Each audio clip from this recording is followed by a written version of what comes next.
moments of the game too, is something that, we really try to identify and prepare our players, to have success against that. And Steven, so just one last question for you. Just going from an OC to a head coach, was there any responsibility that you didn't think you would have, but all of a sudden you get and you're like, oh, never had to worry about that as much as an OC? Yeah, I think the one thing was Coach Neal did such a great job with, all the travel arrangements, right? When you're on the road, and that's part of it, I guess, when you're in college a little bit, is signing off on the, the finals, where you're staying and what time you're leaving and all those sorts of things. I never really had to worry about that. I just knew the time we were leaving, and I'd show up, and we'd get on the bus and get on the flight and arrive in the city, and there would be food and all the things. So that really is done in the off season, no question. It's not like we're sitting here today and figuring that all out. But at the same time, yeah, that's definitely something that I knew was a lot of work at the time. But especially when you step into it for the first time organizationally, it's a little bit of a challenge. For sure. Awesome, Steven. So thanks so much for doing this today. Really appreciate it. And good luck on Friday and with the rest of the season. Thank you very much. I'm hoping that we have a big crowd. They've been estimating upwards of 4,500 people here at Foot. So that's the plan.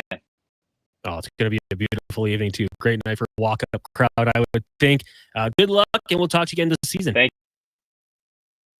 you as well. There you go. Head coach of the University of Alberta Golden Bears football team, Stevenson Bone. And really cool. Kind of a quick riser in the collegiate ranks, 3 years at UBC. Each year, top 2 in offense in Can West. So it's going to be a fun season. They had their preseason game against Calgary down in Red Deer last Monday. Not the result they would have hoped for, but you don't put any stock into the preseason. I think that's just kind of getting things adjusted. And as we mentioned, they kick the season off against the University of Saskatchewan Huskies on Friday. And then the following week, head out to Regina for a matchup with the Rams. And then on the 12th, they take on the UFC Dinos. Wanye, nothing beats a little football in the spring or summer, fall. It doesn't matter. I want to get down to Footfield and watch some football. It's great to have people go down there and support those guys. They're working their butts off. And, if you're a student, go down, support the team, have a pop. If you're not a student, you're a fan of football and you're a fan of sitting in the sun. I want to watch more high school football this year. Really? Yeah. Not your Shep T-Bird. I think I got to go support the team. Connor. I want to take Benny when he's a little, it's too late now. His bedtime is like 7:30. Sometimes he pushes it to 8, but I want to take him out to watch some football. Took Wanye Jr. to 3 Elks games so far this season. Yeah. And he loves it. He's got this little plastic trumpet. He's eating mini donuts. It's got very little to do with football, but it's a little bit easier game times. I'm with you. They go to bed early, these kids. It's the experience, right? Yep. Got to get them out. We'll take a break here. Lots to get to still on the show. We'll talk to DVD. He's down in Calgary for the orientation camp when it comes to Canadian hockey at the Olympics. We'll talk to Kevin Wood. No. Sorry. Let me try that again. We'll talk to Colin Livingston. Also, we'll head down to Vegas, talk some Raiders. We got Speck and Mike Wilner are going to join us, talk a little Toronto Blue Jays, all that and more here on the Jason Gregor Show. But right now, we'll get to a Sports 1440 update with Declan Kruger, brought to you by 01 Hockeyology. Build your game all summer long with custom training and cutting-edge tech. Become unstoppable. Sign up now at 01.ca. That is ZERONE.ca. This is the Sports 1440 update. Connor McDavid said today he has, quote, every intention to win in Edmonton while he remains without a contract extension in place. Ryan Rashog reporting that McDavid has yet to discuss dollars or term on a contract extension with the Oil, adding that his camp is working through what the options are and what the ask will look like. Edmonton Elks have signed punter Jake Julian and have included an extension through the 2027 season. He rejoins the Green and Gold after spending the previous 2 seasons with the club and being cut by the Bucks on August 5th. In 2024, he set the CFL all-time record for punting average at 54 yards. Toronto Argonauts have announced the signing of a trio of players, including quarterback Max Duggan, the 2022 Heisman Trophy runner-up at TCU, joining defensive lineman Joe Wallace and offensive lineman Dre Doron. Canadian quarterback Taylor Gersma is not expected to be signed to the Green Bay Packers practice squad after he was placed on waivers by the team. He will now consider his options before turning his attention to the CFL, and he was drafted 18th overall by the Blue Bombers in the 2025 draft. Kansas City Chiefs wide receiver Rashee Rice has accepted a 6-game suspension for violating the NFL's personal conduct policy, and Kyle Hamilton has signed the largest contract in NFL history for a safety, a 4-year, $100.4 million deal. Toronto Blue Jays will be in action at 5:07. Lauer on the mound as they play host to the Jays. Finals from earlier today saw the Yankees over the Nats 11-2 and Braves over the Marlins 12-1. In extras with the Guardians over the Rays 4-3. And the Mariners currently lead the Padres 1-0 in the top of the fourth. Fourth seed Taylor Fritz won his opening round matchup at the U.S. Open today, as did seventh seed multi-time champion Novak Djokovic. Carlos Alcaraz will play his second round match at 5. On the women's side of things, Leylah Fernandez will go in her second round matchup at 4:15. Seventh seed Jasmine Paolini at 5. And it was former Grand Slam champion Emma Raducanu winning her second round matchup, as did fourth seed Jessica Pegula. I'm Declan Kruger. This has been a Sports 1440 update. It's 1440. A Stingray radio station. Broadcasting on Treaty 6 territory. Download the free iHeartRadio app and listen to CKJR wherever you go. Scott McGilvery here, HGTV host and renovation expert. The one upgrade I know homeowners will love: better, fresher Culligan water straight from the tap. Culligan's Aquasential reverse osmosis filtration system takes your water to the next level. With up to 7 stages of filtration and 14 filter options, they're certified to reduce over 90 contaminants. Your tap water is about to get a major upgrade. Safer water that tastes great. Get started with a free in-home water test at Culligan.com. Culligan, water you love. I'm Colin Livingston, president of Cantork. Since 2016, we've been at the forefront of hydraulic torque wrenches in Canada. I'm delighted to share our latest venture, in-house production for quicker turnaround, superior quality, and heightened versatility. Experience excellence at Cantork.com. It's the Bricks mattress sale of your dreams. Score dreamy deals like up to 40% off mattresses and queen beds starting at just $269. Get select king mattresses for the price of a queen and select queen mattresses for the price of a twin. Plus queen platform bases start at just $299. Score 20% off metal bed frames when you buy any mattress. And get free local delivery when you buy any mattress on your Flexity card. Some exclusions apply. See in-store for details. The Brick, saving you more. Mr. Rooter connects with Gen Z. I have 84 followers, as my niece would say. Slay. No, that's cringe. How do I get more? You're a plumber. Make a skibbity toilet joke. A skibbity what now? Or make a fashion calendar full of super hot plumbers, you know? Plumbers with drip. Young lady, I'd appreciate it if you'd stop acting so thirsty around my employees. Burn, Uncle Mr. Rooter. Slay. For a plumber who cooks, call Mr. Rooter. Hey, sports fans, we've got a clear choice for you. At Crystal Glass, we provide customers with the perfect glass for any job. From home to auto and even commercial, installation or repairs, we're your team. Call 310 Glass or visit crystalglass.ca. Crystal Glass. Well, get ready for a silly hockey fans. Your partner in power just skated onto the ice. EWEL.ca, the new e-commerce website for electrical wholesalers Edmonton, is ready for the power play 24/7, 365. UL skates to where the puck will be in 5 years. Now that's forward thinking. Killer selection, slamming products from the best brands, and legendary service. Don't sit on the bench. Get your account today at EWEL.ca and win that project. Plug in to your partner in power. Get an EWEL.ca account today. McDonald's sundaes and snack size shakes are $2. Or get $1 cones exclusively on the McDonald's app. With those prices, your hands are going to be full of treats. Like Alex here.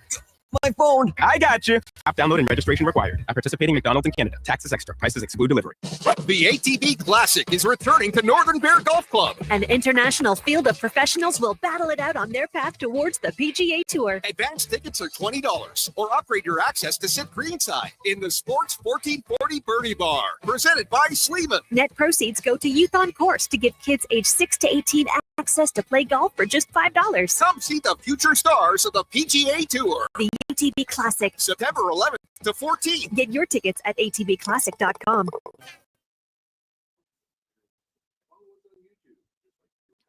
Portions of this hour brought to you by Crystal Glass, your clear choice for residential windows, locally manufactured and installed. Crystal Glass provides a beautiful product and incredible customer services for all your residential needs.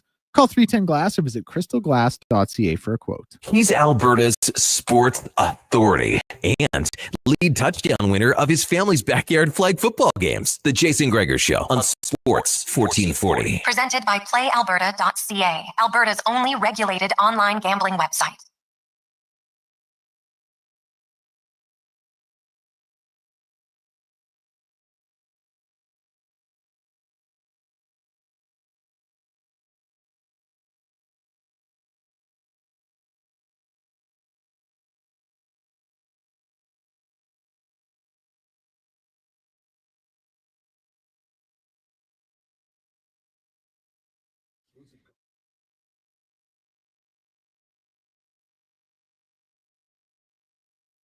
Jason Gregor Show here on Sports 1440, also streaming on Oilers Nation Facebook, YouTube, and X.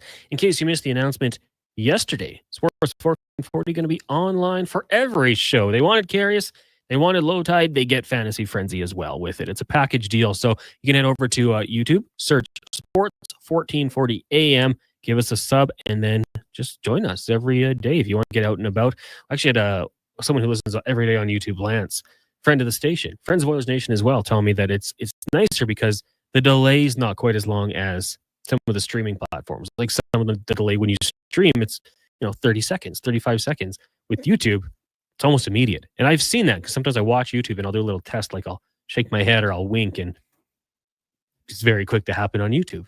30 seconds is an eternity in sports media. I mean, yeah, it can be, Things especially can change. if we're doing a contest where you have to text in, which we have been known to do. Ticket giveaways and such, you want to be there as quick as possible. So YouTube, Sports 1440 AM, that's where you can find us, and make sure you give us a subscription. And if we get to 1,000, Wanye will give somebody some oodle noodle. Yes, I will. You have my word. The Jason Gregor Show, I should mention, is brought to you by PlayAlberta.ca. Tonight's Golden Ball jackpot. It's Lotto 649, $46 million. The Zach Stortini of Lottos, he was 46, right? He sure was. There you go. Go check it out, playalberta.ca. And if you're making a deposit, maybe you want to throw some money down on the Jays to bounce back tonight, code word Gregor50 with your deposit. You get a $50 free bet. As I mentioned, we're going to do all sorts of things still in the show, but I want to dive into the inbox here and look at some of your guys' texts. Lance says, hey, YouTube's great. It's the new cable. People say that. It is the new cable. I love YouTube. The only thing I watch on regular TV now is our mighty Edmonton Oilers. Other than that, I'm exclusively YouTube. It's just so much. The shorts, which I mean, we'll be having a lot of those as well. I love just scrolling through those. That's the new mind. We're short attention span, right? My algorithm, when I get home, I'm like, oh, you know me better than I know myself, YouTube. Of course, I want to watch a Cardi B documentary followed by computer programming TED Talks. Didn't even know I wanted that. Brian Fan had texted in earlier, and this is kind of what we talked about yesterday. An Oilers documentary or something the NHL could do to inform the new generation of the old days. And he said, I'd love to see a documentary of Peter Pocklington and the Oilers' 70s and 80s teams and his pork empire. Did he have a pork empire? He sure did. I'm blown away that he's never had a book written about him. Yeah. Interesting figure, because for a guy who, brought hockey to Edmonton or played a huge role, for a long time, he was kind of vilified. So he's sold Gretzky. Why is that in air quotes? Well, it was a trade, but there was money. Trade for money. So, yeah, he made that move. I think a lot of people say that it's, overblown, the hatred for him, but it would be a cool documentary to get the full story on it from those who were there and not just us speculating. Gainers was the pork business from Schwackhammer. I did not even know that. Schwackhammer? Well, he texted in. Oh. Yeah, Gainers. was. Yeah. They went on strike. Is it still around? I don't know. I think it was sold to Swift, if I was wrong or if I'm right. But I think that strike had something to do with creating the economic circumstances where he had to sell Gretzky. Oh. I think they were intertwined. Dang. We were talking about channels like on YouTube. Someone said Scary Interesting is solid too. See, I haven't gotten into that one, but I'd love to. Hey, do you think maybe he wants to win the cup in Edmonton or for an Eastern team? Falcon McDavid. Listen here. Don't say it. Just don't say the F word. Well, I damn near did. We're not on YouTube. I know. Yet. Oh, wait, we are on YouTube. We are on YouTube. But we are also on AM radio. I don't know what more Connor McDavid can do to prove to people he wants to be in Edmonton other than to sign a 200-year contract. Tattoo it on his face. That'd be sick. If you're watching on YouTube, there's a new link as well. It was a little bit choppy, our original stream, so there's a new link. We'll tweet that out momentarily. But yeah, watch us on YouTube. Get in on the chat. Hit the like button. It'd be great if we could get like 97 likes. That would be the dream. King of Fort Nasky texting in. Afternoon, gents. Tell me your M-Chick wasn't still in his pajamas in this heat.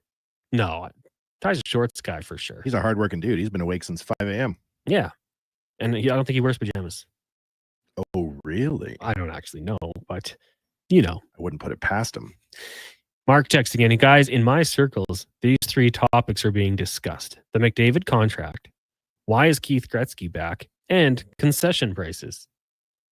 Concession prices here in Edmonton? I'd have to assume, yeah.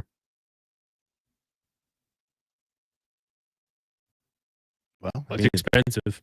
But if you go to other places or look online, it is insane. Like, the prices we pay here are shocking. I think pretty much every public sporting event now has insane pricing, except for Atlanta Falcons. That's the one where everything's a quarter. Atlanta Falcons. Oh, you don't like them? That's an old Simpsons joke.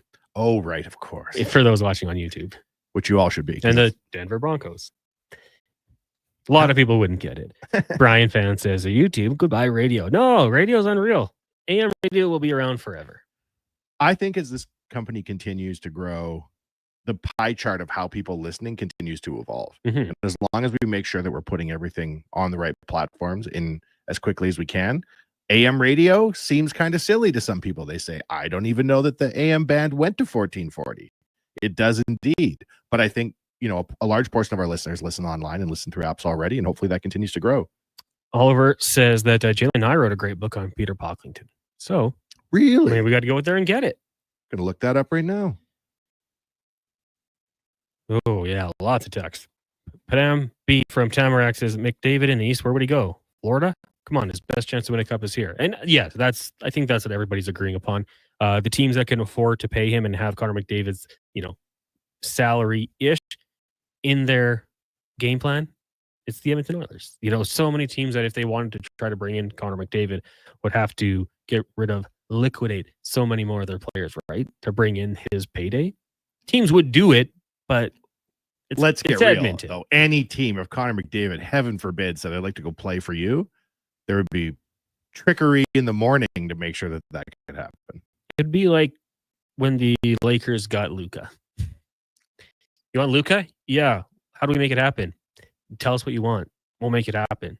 Like it's not that hard when you're trading superstar talent, in my opinion. People will question it, but let's never, ever, ever speak that into existence. No, of course not. We could never do that. Connor McDavid did speak earlier today at the Olympic camp. When it's men, women, Paralympians down there in Calgary. I'm curious what they really do off ice. You know, mingle. Obviously, some media was done.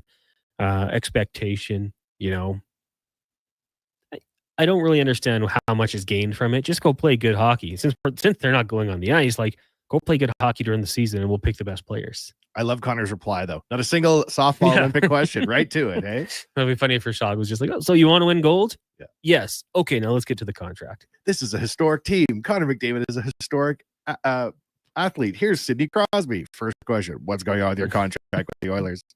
Exactly. We care. Yeah, we care. I mean, it's the biggest thing. It's probably the biggest question going into the next few weeks in the hockey world right now. Like Olympics are one thing, I suppose, but who else needs a contract? Maybe if you're in Anaheim, you're more concerned on Mason McTavish and him getting signed, but Connor McDavid is the best player in the world. He's eligible to sign and hasn't yet. So it's the biggest thing. Not saying that to be panic like stricken or anything like that, but that's the biggest story right now. I remember when he did that press conference to announce his last con, and it's in front of the arena, and I was like, man, this is crazy that we have the nicest arena in the place, in the whole league, and we've got Connor McDavid sitting here, who is a superstar that just locked in for $100 million. Like, this was impossible for most of the Oilers franchise history. Yeah, that we would have a player this great that we could afford. Just to get him in the first place is beyond insane, but to be able to afford to sign him to that contract, the whole business plan of the Oilers moving downtown really worked. Oh, yeah. I mean, very lucky to get an owner like Daryl Cates who had the bankroll to do this. And obviously the situation, the funding benefited the Oilers. A lot of sports teams don't have that. I mean, I'll take my Chargers wanted to get government support from the city of San Diego, and they wouldn't do it. They're like, no, you pay for it yourself. They wanted to implement a hotel tax to help fund a new stadium in San Diego, and the city voted no. Look at all these teams that have moved, like the city of Oakland. They haven't been able to build new ballparks, and you know, ownership plays a role into it, but they move. So Edmonton, yeah, I've been like not only on the ice but off the ice. Edmonton is not in the worst situation by any means. A pretty damn good situation. And I think there's a lot of challenges in downtown Edmonton for vibrancy right now, and lots of other cities around North America. It would be a real Oilers hater that would say, "Oh, downtown would be just as good without the arena in 2025." Like, give me a break. I don't even really remember pre-arena downtown. Really? There was the casino, right? I think I went to that once. The old Baccarat? I guess I would have been in jury duty before that, and I walked a little bit around downtown. Jury duty? Yeah, I was in jury duty. I think construction on the rink had began at that point, but I did a little walking around downtown. There was an old Staples. There was a Greyhound bus depot. Is this ringing Staples any is bells? still there, is it not? I don't think so. I think it got knocked down. Oh, I know the bus depot. Yeah, I aunt lived in Calgary, and she would just take the bus up sometimes. So we'd go pick her up. So I am familiar with that, actually. Do you know where they're doing bus pickups now on Jasper Avenue? No. Kitty corner to the cabin at Oh, the really? closed car dealership. As good a spot as any. No, it isn't. Let's think about this city of Edmonton. Is this really where we want all the Philly or Flick Sticks people dropped off or whatever it's called? The new bus line that's working? This can't be the best place to welcome people to the city of champions. Well, give it time. Drop them off the arena. Yeah, that could work. Be like, welcome. The other side of the arena. Totally. Pillman said, "That's how we get a goalie?" Question mark. Trade 97.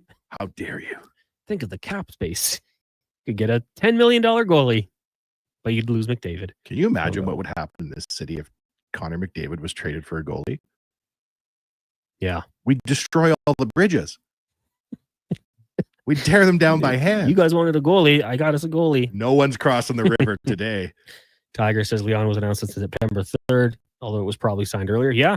I mean, like I said, I was probably more worried about Leon Draisaitl potentially leaving. The second he signed, kind of assured me, like, okay, he doesn't sign that, and they might never admit it, but you just have to think. There was a conversation with Connor McDavid. Like, are you staying? If you stay, I'm staying, but like, we got to, let's finish this business. Have you seen that photo on the honeymoon when Connor and Leon were in the front of the golf cart? They were heading off. McDry. Oh, come on. That's not a guy who's leaving town. No way. Brian Fan says luxury cars don't have AM now. Well, I heard some of them are getting it back in, but remember, you can always stream us. If you have a luxury car, you got a nice phone, you just go Bluetooth, talk to your smartphone, say, hey, turn on Sports 1440 AM radio, and it comes on. Anytime someone says to me in 2025, hey, Wanye, have you ever seen this show? My first question is like, what platform is this? Paramount Plus, Disney Minus? Like, I don't even know half the time where to get stuff. It's everywhere. You can get Sports 1440 on your smart toaster if you really looked into it. I listen on Google. Hey, Google. When I'm not playing the hits of the 80s. Really? Yeah. I like their playlist that they have. It's good. It's on Spotify. That's what my wife uses. So that's what we use in the house. Oh, you don't make any decisions, eh? She's the boss.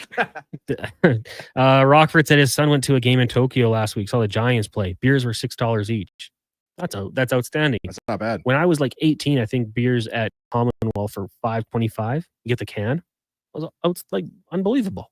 Now, minimum wage was a lot lower too, so it wasn't like it was cheap as going and grabbing a case for yourself. But yeah, it's $6. The thing is with it, like, I think that most people, if they're going out to a game, they're going to spend the money. Why do we have to gouge them? Just let them have a couple extra. Let them save a little bit. When we were at the final media day at the old arena, Zach Lang and I from Oilers Nation, I snuck off. I'll tell you this with no shame.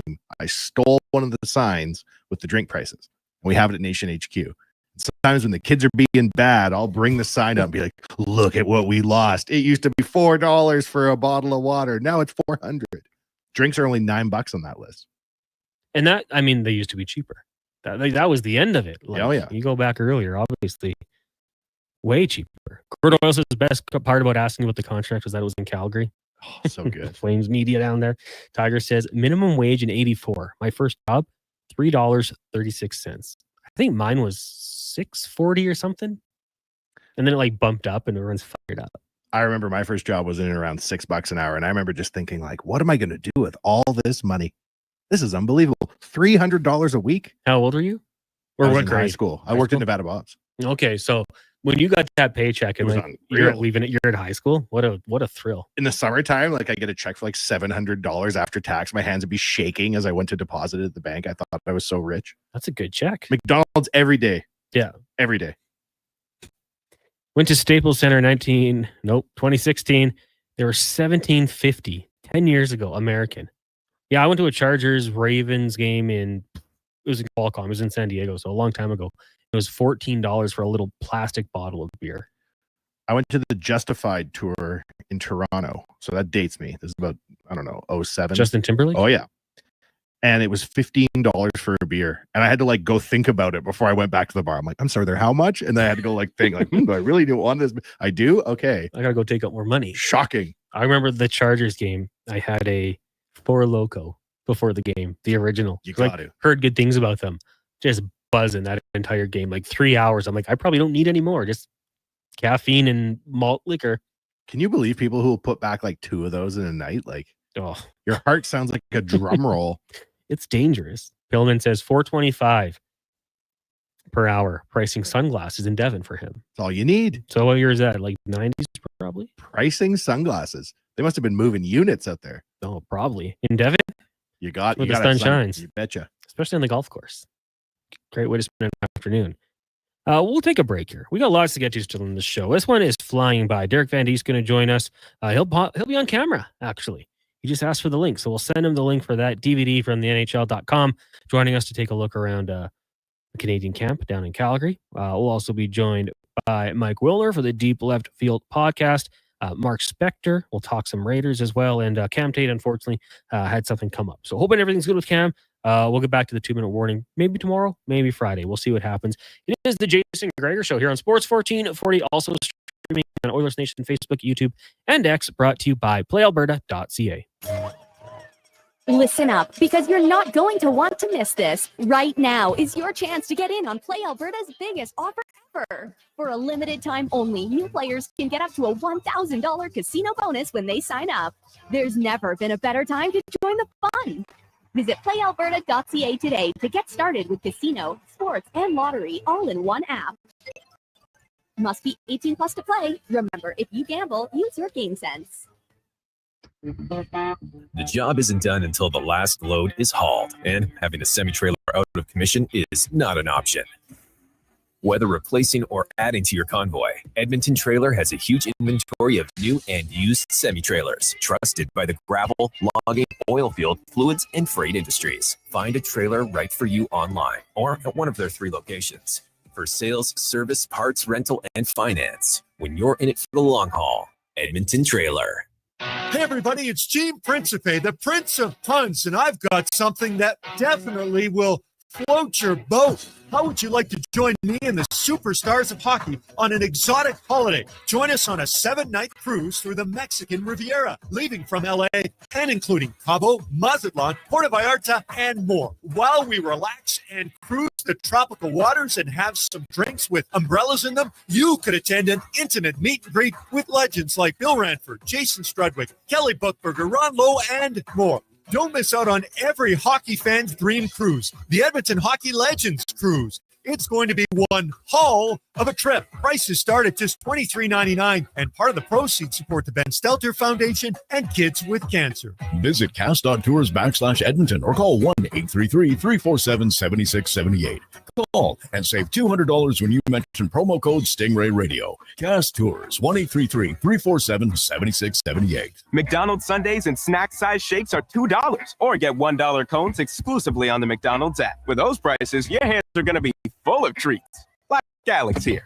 My phone. I got you. App download and registration required. At participating McDonald's in Canada. Taxes extra. Prices exclude delivery. The 8th annual Oilers Nation Open tees off Friday, August 29th at 9 a.m. A Texas scramble with fellow golfers, sports fans, and maybe even a few local personalities. Great shots, cold drinks, and a great cause. Gregor's Grads. Sign up at nationgear.ca.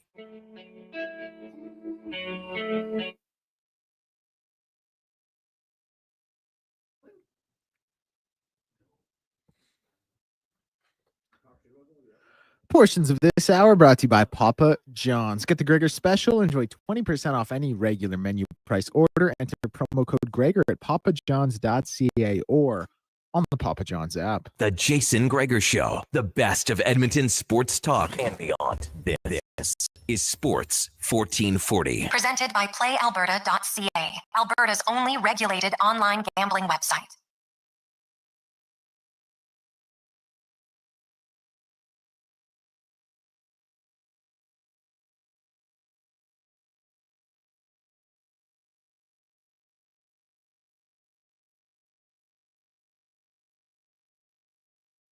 Back to the Jason Gregor Show here on Sports 1440, also streaming on Oilers Nation, Facebook, YouTube, and X. Connor Halley with you. Got Wanye, Gretz, Declan Kruger, and Josh Fenwick keeping us on track on the streams. The Jason Gregor Show brought to you by PlayAlberta.ca. Tonight's Gold Ball jackpot with a Lotto 649, $46 million. Go get your ticket. Use your Game Sense, GameSenseAB.ca. Lots to come on the show still. Colin Livingston going to join us in about 20 minutes' time. We've got Mike Wilner from the Deep Left Field podcast, talk some Blue Jays.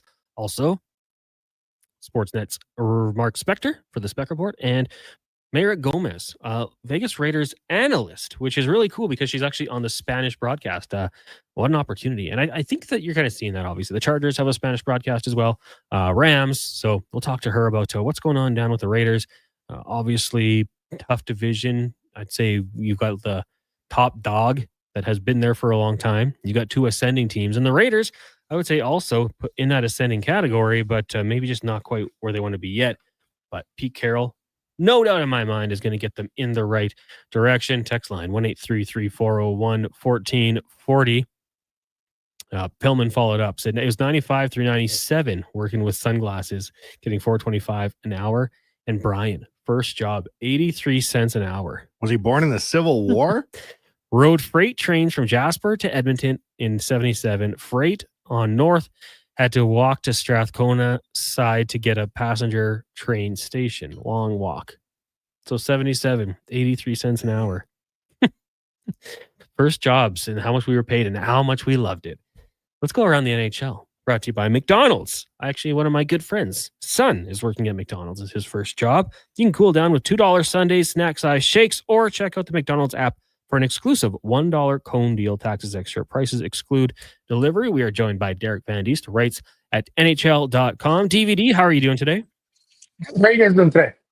Doing really good. I appreciate you joining us here on the show. Now, my question for you, what was your first job, I'd say, in or out of high school?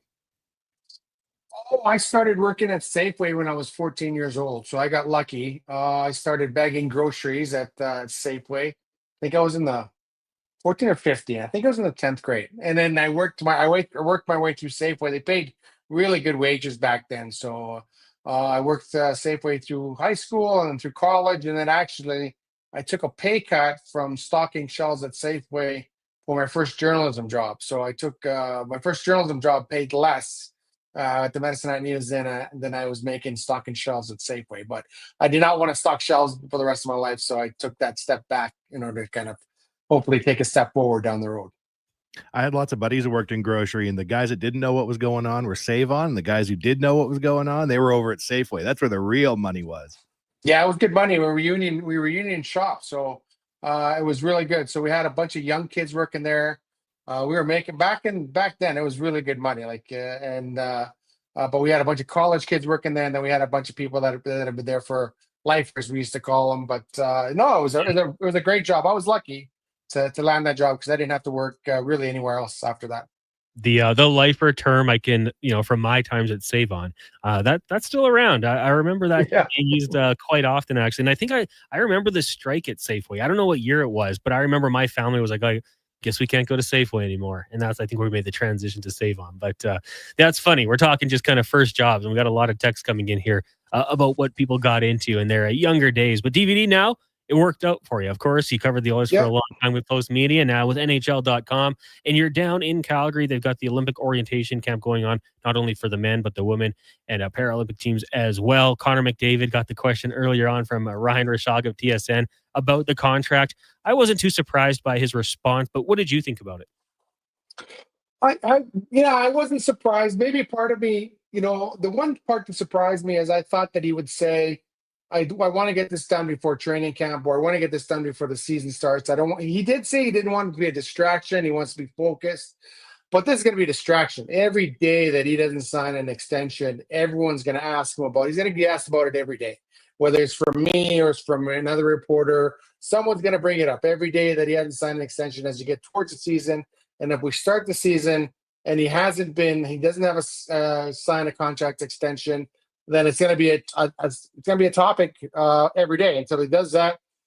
We saw Leon Draisaitl last year sign in September, so I don't think there's panic yet for Oilers fans. But if we keep going here, And if they haven't come to the Oilers basically before the season, or maybe a week or two into the season, then I think there might be some nervous people around town, because it's basically all up to Connor McDavid's camp. He's got to write down a number, write down a term, hand it to Jeff Jackson, and Jeff Jackson's be like, okay, then let's go with that. So the ball's all in their court, and Jeff Jackson has said as much. We're just waiting for them to call us, because there's not going to be any negotiations. It's just tell us what you want, and we'll give you what you want. Now, if you had to make a prediction here in terms of term and AAV, what do you think it'll come in at? I do think that I don't think he'll sign 8 years. I think it'll be in the 4-year range, just because of the cap. You don't want to lock yourself into a contract when the cap goes up 10, 20 million dollars, and he can kind of get more out of that. I think so. It'll be 4, and then obviously at whatever the cap is now, I think 18 is the max or something like that. So between 17 and 18, 17 and a half, a lot of people were talking about that. I don't know how much of a hometown discount he'll get, or you'll get from the Oilers, or he'll give the Oilers. So, I'm looking at 4 years, 17 and a half, to be the richest player in the history of the NHL. That'd be the highest AAV in the history of the NHL. So that's what I'm looking at, and the Oilers are looking at that as well. And if they're willing to pay 18, then they'll pay 18. Like, they'll pay whatever they're willing to whatever it takes to keep Connor McDavid in an Edmonton Oilers uniform as long as possible. Absolutely. Derek Van Dies from NHL.com joining us down in Calgary for the Olympic orientation camp. But outside of McDavid, what kind of things have been going on with the camp, and what have you noticed? Well, they just want to come in here. They brought in, the men's team, the women's team, the Paralympic team, and they kind of just want everyone to get together, get some names to faces, and become kind of a team. And I think, I asked the guys that in the press conference today, Sam Reinhart and Connor McDavid and Sidney Crosby all held a joint press conference. And it's more, the Olympic tournament is more than just a hockey tournament. Obviously, it's about being part of a bigger Canadian team with a bunch of different athletes, and it's about the Olympic experience and being in the village and talking to other athletes and kind of mingling with those athletes. And I think that's what the experience that these guys are really most looking forward to. They're looking forward to the hockey. It's going to be great, but I think just having that Olympic experience and being around athletes from other countries and athletes from other sports. And I think Sam Reinhart was really good talking about that. He's really looking forward to that. And so I think they're trying to create a little bit of that here with Canada, bringing all 3 teams in, getting them all, together, getting them all to meet and greet. And it's just a matter of, they can't go on the ice. So it's just a matter of, it's more shaking hands, getting names to faces. And then when as the season goes along, then it'll be a bit more focused on the hockey. But I think they're golfing right now, to be honest. I'm not sure where they went, because I saw a bunch of guys with their golf clubs coming in. And so I think they went on a golf excursion today. And it's all team bonding. I don't think it's any hockey being talked about. It's all team bonding right now and just getting to know each other. Sounds like quite the camp. Now, if we have to kind of keep the focus on the Edmonton Oilers, we know that Ryan Nugent-Hopkins, Zach Hyman, and Evan Bouchard there as well. I think Hyman, I would have him on my team. Bouchard as well. I think Ryan Nugent-Hopkins might be a long shot for this one. But when it comes to the other 3 Oilers, who do you think ends up making the squad? Well, Hyman, depends how Hyman comes back from that injury, right? I haven't talked to him yet. I've seen him around a little bit. I haven't talked to him, but I'm not sure if he'll be ready for the start of the season or not. I think that's going to play a big factor. Bouchard, if he can kind of step up his defensive game, like they obviously like his offensive game. So if he can find a spot there, but Nurse is not even at this camp, so he's he's going to have an outstanding first half of the season to kind of get back in the Canada radar. I don't think he's been there for a few years. So if he has an outstanding camp, maybe he can get himself back in the conversation. But I really do think it'll be McDavid and Bouchard are pretty much locks. And then I think Hyman has an outside chance of cracking the team. And then if Nurse, knocks it out of the park and maybe another defenseman is not playing as well and they think he could be really good in a shutdown role, then maybe he has an outside chance. But I think, I think Bouchard and McDavid for sure are kind of lost, and then everyone else they're going to have to play their way onto the team. So with this DVD, are you now officially a summer over? Are you back on the job here?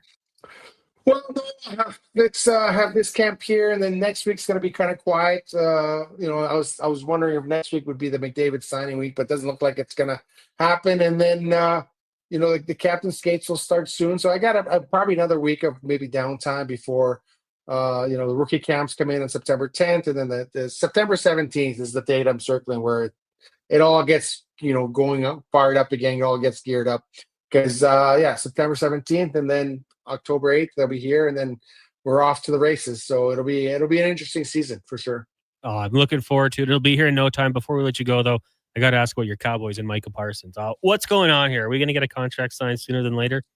We know what? It's funny. It reminds me of the time that they, this is probably before your time, but when I was back in the 90s, when they couldn't get Emmett Smith signed, and they went and they lost first two games of the season, and suddenly Emmett Smith was back. I get a feeling we might be seeing a repeat of that. They'll go in there, no signing, and the defense will get ripped apart. They'll go in another game. If they get ripped apart, they'll say, okay, what do you want? What do you want, Parsons? We'll give you what you want. I think you need to have him in your lineup if you're going to make any sort of run this season. He's an all-star player. He's an outstanding player, and you need those guys in your lineup. And I know that maybe they're playing a little bit of hardball here, both sides. But, if they start the season without him in the lineup and they really look bad, then they'll get something done, just like they did with Emmett Smith after week 3. Yeah, we're signing this guy. There's no way we can play without him. And I remember it. I remember it back then. They have obviously touch on that in the documentary, the Cowboys documentary. If you guys haven't seen it on Netflix, it's pretty good. But yeah, that's the way I see it. That's just the way negotiations go sometimes. But they're not trading him, not getting rid of him. They're going to sign him, and it's just a matter of eventually figuring out what he's worth. Yeah, hopefully sooner than later for Cowboys fans' sake. DVD, thanks for doing this. Enjoy the evening in Calgary and the last week or so of your summer, and we'll talk to you again soon. Sounds good. Thanks for having me on, Connor. Thank you. That's Derek Van Diest. Covers the NHL for NHL.com, focusing on Edmonton, Calgary, Winnipeg, and Vancouver down in, what's their city name? City of Calgary? Cowtown? Yuck. Gateway to Banff? No? Keep driving. Don't worry about it. Keep driving. That's like the mistake by the lake, but there's not really a lake there. I like Calgary, but they're not the city of champions. No. E-Town. No. We'll hop in the text box here before we get to break here. John, Save on Downtown. $11 an hour in 2005. You still remember the deli codes? Okay, John, I started at Save On in 2004. I don't think I was making $11. Maybe I was being underpaid. Maybe I should have held out. Nail says in 1988, $9.25 shoveling asphalt for 12 hours a day. Oh, you're making over $100 a day. There you go, 99. When you were a Save On man, Connor, did you ever think about making the move to the big bucks over at Safeway, or do you feel like they were treating you right? At Save On? Yeah. Yeah, it was, for what I did, I thought it was pretty fair. Yeah, I enjoyed my time at Save On. What were you doing there? I did produce and then bakery for a while. So the early morning shifts. When I first started working on the Lowdown with Low Tide Monday to Friday, I would go to the bakery from 5 to 9, race home. I lived on the West End, change and be at the Bell Studio by 9:30, and then I'd work there till noon, go home, have a nap, come back for primetime sports at 6 o'clock. So yeah, that would do it all again. Yeah, and so sometimes in the winter, I would wake up at 5:30, and I would, for a brief second, not know if it was AM or PM. But no, either way, I had to get up. Like AM, okay, I got a full day ahead of me. PM, just got to go in for like an hour and a half. Pay your dues, kids. That's the point of the story. That's it. That's exactly it. Plumber Chris says Save On in at stadium location started at $6.50 in 2003. So yeah, I was right around there. I think I got I want to say it was $6.80 or something like that. Putting out apples, slinging them. This one comes in from John, says, hey guys, no disrespect, but you're too young to remember all the shenanigans from Pocklington. His business methods were questionable. He said he never watched hockey before the Oilers. He said in an interview himself, if I were the government, I wouldn't lend me $67 million. No, not an insult at all. Ignorance is bliss sometimes. I wasn't alive. I'm ignorant to a lot of the stuff that would have happened there. I think Oilers fans in those days really went through it. 100%. 100%. And those that remember still feel it. Like, I don't remember Gretzky being traded. No, me neither. I don't really even remember the 1990 Cup. No, I was 3. Whoa. Yeah. You don't remember what was happening when you were 3? No. Oh, well, I was remember 9. I remember 10. the Doug Waite trade. 1990, I was 10. 184th Street in La Pearl. We were gutted when Dougie was Really? traded. Yeah. I remember I had a Doug Waite hat, and when he got traded, I was like, well, I'll never be able to wear that again. And then you kept wearing it. No, you just out of respect. Okay. That's fair. Just quickly, Gordon Oil says he remembers $1 beers in the bar. Well, to be fair, I remember 25-cent highballs at like Union Hall. In the plastic glasses? I don't know. One night the rocks glasses? Yeah, everyone. There were about 6 of us went, 2 of us remained.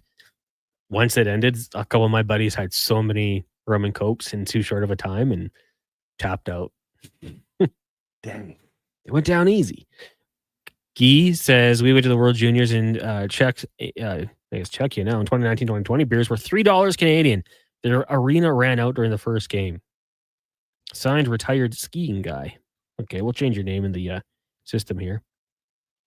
Mitchell says, wasn't there a story on Costco workers, lifers that started there 20 years ago and now based on stock options are millionaires? That I don't know, but I know Costco pays well. Like, good spot. You have to be paid well to work there. On a weekend especially, it's madness. Grocery in general is hard work. Yeah. Yeah. Well, it's not that hard. Well, maybe you. Not me at Save-On, but Costco. I went to 2 Costcos on the weekend. That's a sign you're getting old. 2 Costcos to search for a rug. And it was just craziness. Wasn't there one for sale on the website? We got to get in there, take a look. Oh, I see. Did you find it in the end? We got it, yeah, second location. Did you buy it? Oh, yeah. Oh, boy. Good purchase. Crazy times. And then Brian saying just his first job in 1968 in Ontario, 83 cents per hour bagging groceries, carry out for the tips. Ooh. I like that. You know what? Let's take a break here. When we come back, we will get to more of your texts later on, but we're going to speed things up in the Cantor Racing Report with Colin Livingston special Wednesday edition. It is the Jason Gregor Show here on Sports 1440, Oilers Nation, Facebook, YouTube, and X, brought to you by PlayAlberta.ca. Silent Ice Sports and Entertainment is an innovative market leader across Western Canada with sports and entertainment properties, including the Spruce Grove Saints, the Junior Prospects Hockey League, Silent Rides Charter Company, the Hockey Super League, and the newly launched Female Super League.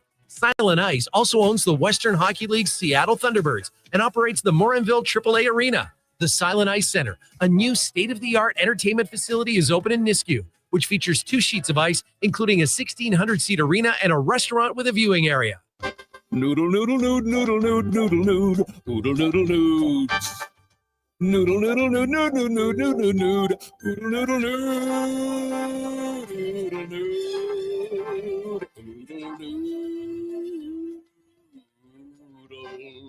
noodle, noodle, nood, noodle, nood, noodle, nood, noodle, noodle, nood. Noodle, noodle, nood, nood, nood, nood, nood, nood, noodle, noodle, nood. Trouble low down to Oodle Noodle tonight because dine-in is open. Excavators, loaders, lifts, compaction equipment, and more. Find the XCMG construction equipment you need. Available for rental or sale at Japa Machinery Group. Japa, helping build Alberta from the ground up for 50 years. Visit japamachinery.com. You've got a go-to coffee spot, a trusted barber, even a lucky game day jersey. But when it's about looking your absolute best, there's only one name you need. Mr. Dirk. Family run since 1939. We're experts in crafting impeccable tailor-made suits and offering a wide variety of everyday styles. Pair that with personalized one-on-one fittings and the convenience of on-site tailoring. Mr. Dirk elevates your style game. Visit our Edmonton store or explore MrDirk.com. Score big on style with Mr. Dirk. Out on the rocks, the party never stops. Check it out. Mondays, bingo tunes. Tuesdays, tacos and tequila. Wednesdays, it's wings and karaoke. Shake what your mama gave you with salsa lessons on Thursdays and the best live DJs. Plus, live music every Friday, Saturday, and Sunday, along with DJ Kenny K. Hold on, let's not forget $5 happy hour, 7 days a week. Your bar, your party. You're on the rocks. On the rocks. Chat West Ave and 118th. Some people wake up and get dressed for work in a suit and tie or a nice dress. At GS Construction, we're less fashion forward and more putting our best foot forward. We wear hard hats and steel-toe boots, and most importantly, we wear 50 years of experience with pride. It's not glamorous, it's definitely not easy, but it matters. We do it well. So if you'd like to be part of something where your work matters, GS Construction is hiring. Just remember, when you come for an interview, ditch the tie. See more at gsconstruction.ca. Every morning, you look in the mirror and see less of yourself. Hair loss can feel like losing a part of who you are. But it doesn't have to be that way. Hi, I'm Dr. Vance Elliott. At Advanced Hair and Skin Surgery, we understand the pain of hair loss. Our advanced hair restoration solutions won't just bring back your hair. They'll help you face the mirror with confidence. Good morning, you sexy beast. Visit drvanceelliott.com today because it's time to be the man you remember.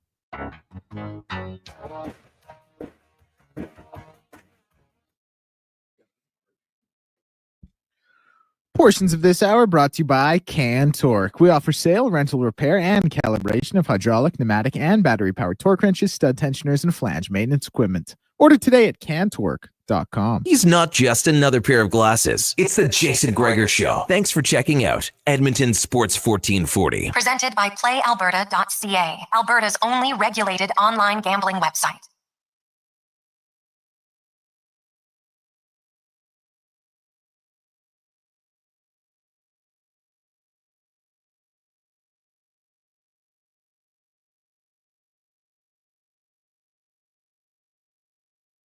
The Jason Gregor Show here on Sports 1440. Also streaming on Oilers Nation Facebook, YouTube, and X. Connor Halley, Wanye, Gretz, Declan Kruger, and Josh Fenwick with you here. The Jason Gregor Show brought to you by PlayAlberta.ca. Tonight, it is the Gold Ball Jackpot. Lotto 649, $46 million. Get your ticket at PlayAlberta.ca.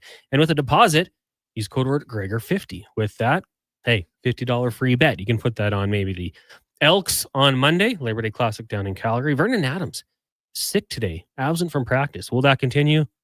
I hope he's feeling better, but it would go a long way to a potential Elks win because VA, when he's on, guy is no doubt a stud at the quarterback position. Right now, though, we're going to speed things up in a Can-Torque Racing Report with Colin Livingston of Can-Torque. Of course, brought to you by Can-Torque. What's the best way to beat the tariffs? Buy Canadian. Can-Torque, not only made in Canada, but right here in Edmonton. Colin Livingston joined. Oh, and we lost Colin.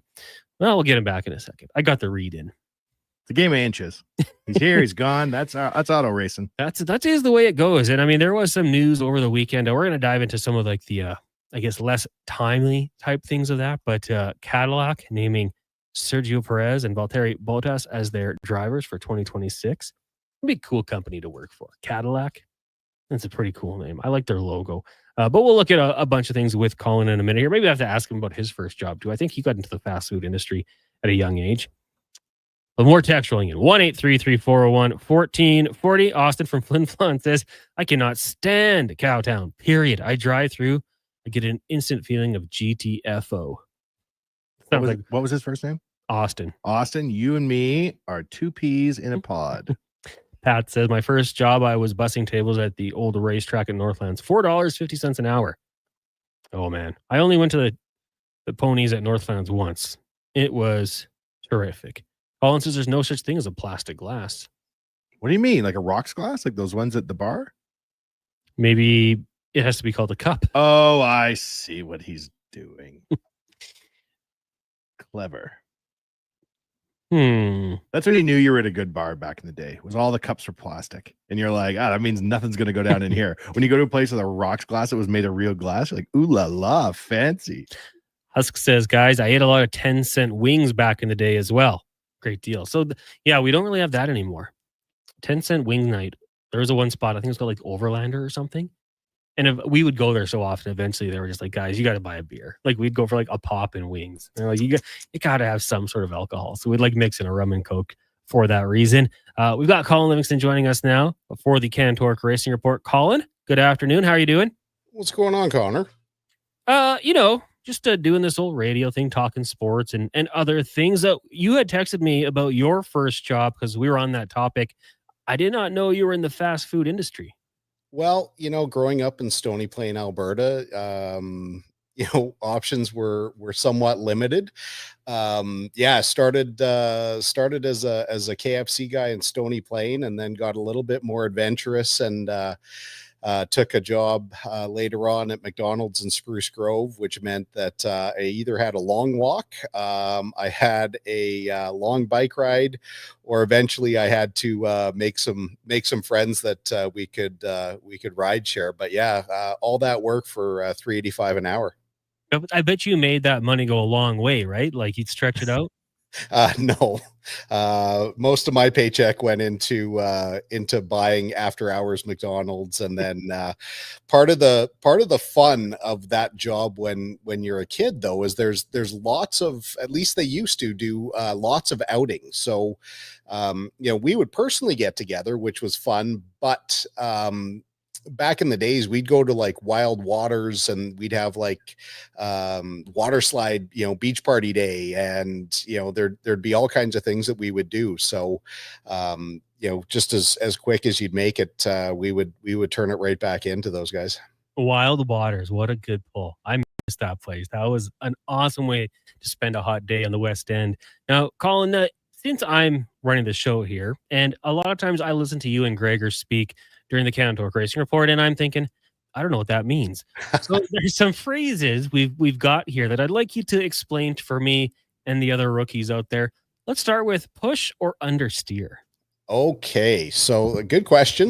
You had me kind of nervous because I thought you were going to throw a couple of curveballs at me. But okay, so when we're talking about these kinds of things, it's really with regard to the balance of the car. So push is when you're going through a corner and the front end of your car loses grip before the rear of your car. You've got way more rear grip than front. So you're going through the corner and the front end is sliding up towards the wall.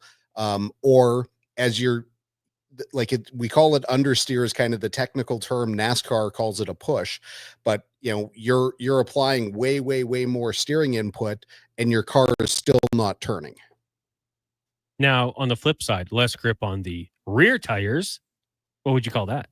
That would be loose, or that would be oversteer. So again, you're going through the corner, and what's kind of the scariest is oversteer on entry. So like as you're trying to get the car stopped and start to get turned in, if you're trying to make a left-hand turn, for example, and the back end of the car wants to turn right and you're starting to catch the car before you're even entering the corner, that's a really bad feeling. But yeah, that's the difference. So, NASCAR, we go with push and loose, and in most other forms of racing, understeer and oversteer. Now, how about dirty air? Because when I think of that, I think of leaving our exit here at West Edmonton Mall and then walking past all the smokers. But that's not the term for you racers. That's probably the best term, having walked out that very same exit multiple times. You get the smells. and it's not just one type of smoke, it's multi types of smoke. That's a weed shop below us too. Yeah. Yeah.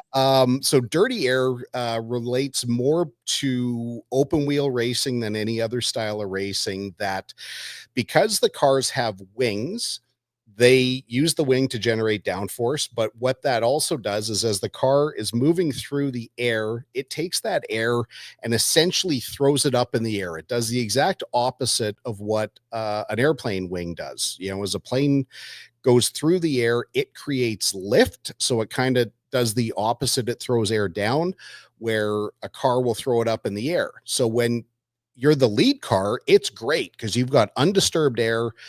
You get maximum downforce. When you're the trailing car and you're trying to follow somebody, all that air has been disturbed. You're trying to make grip, but you can't because the air's dirty. So it really refers to turbulent or unsettled air.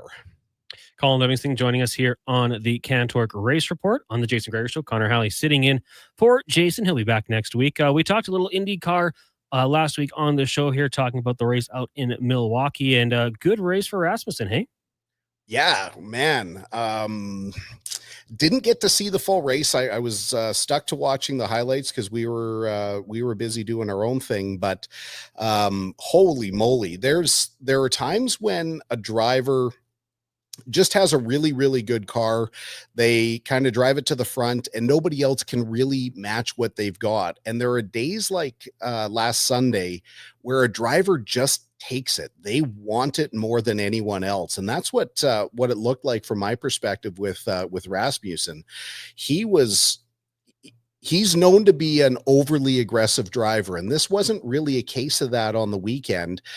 He just was 100% committed to getting his car to the front. He used the draft, he used that dirty air, used parts of the track that nobody else was in. I mean, he passed people on the low side, he passed people on the high side. Generally, your car favors one over the other, or there's kind of a line that has more grip than the other. He made both work. And when you can put your car where nobody else is, it's a thing of beauty. So yeah, I mean, for a guy who's caused a lot of troubles, I mean, we talked about him a couple weeks ago at Portland, getting into it with Connor Daly and how he went way over the top.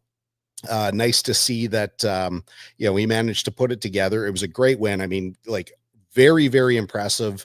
One of my counterparts was actually at the race, said that it was probably the most entertaining, the last 20 laps of the race, about the most entertaining 20 laps that he's seen on an oval in a long, long time.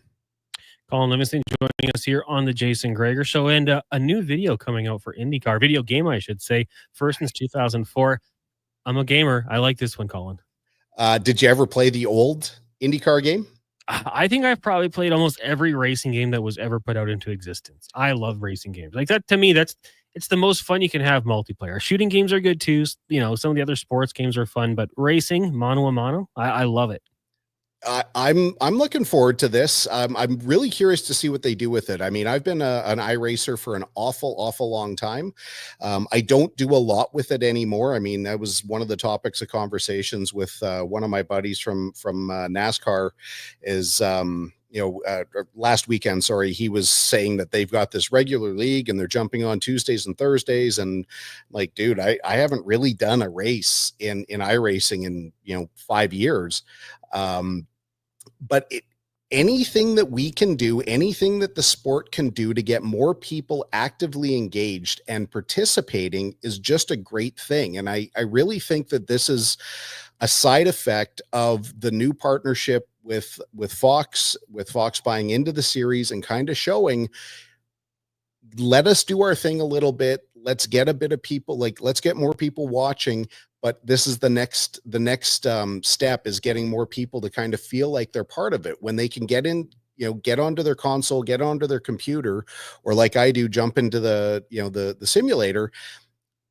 You get an idea what it feels like. And when you make a crazy pass, or someone does something questionable, or you go through a blind spot, kind of crest of a hill, when the series goes back there, you're going to want to watch, because you're going to want to see how these guys do it in reality, because the way you feel it and the way you perceive it is not going to be the way that necessarily it happens in real life. But it's going to get people more connected and hopefully start talking about it to where, we get this trickle down effect where we start getting more people watching, the more people want to participate. And then hopefully, we maybe get a few more people, that want to actually get into go-karts, or, eventually start getting into racing more full time.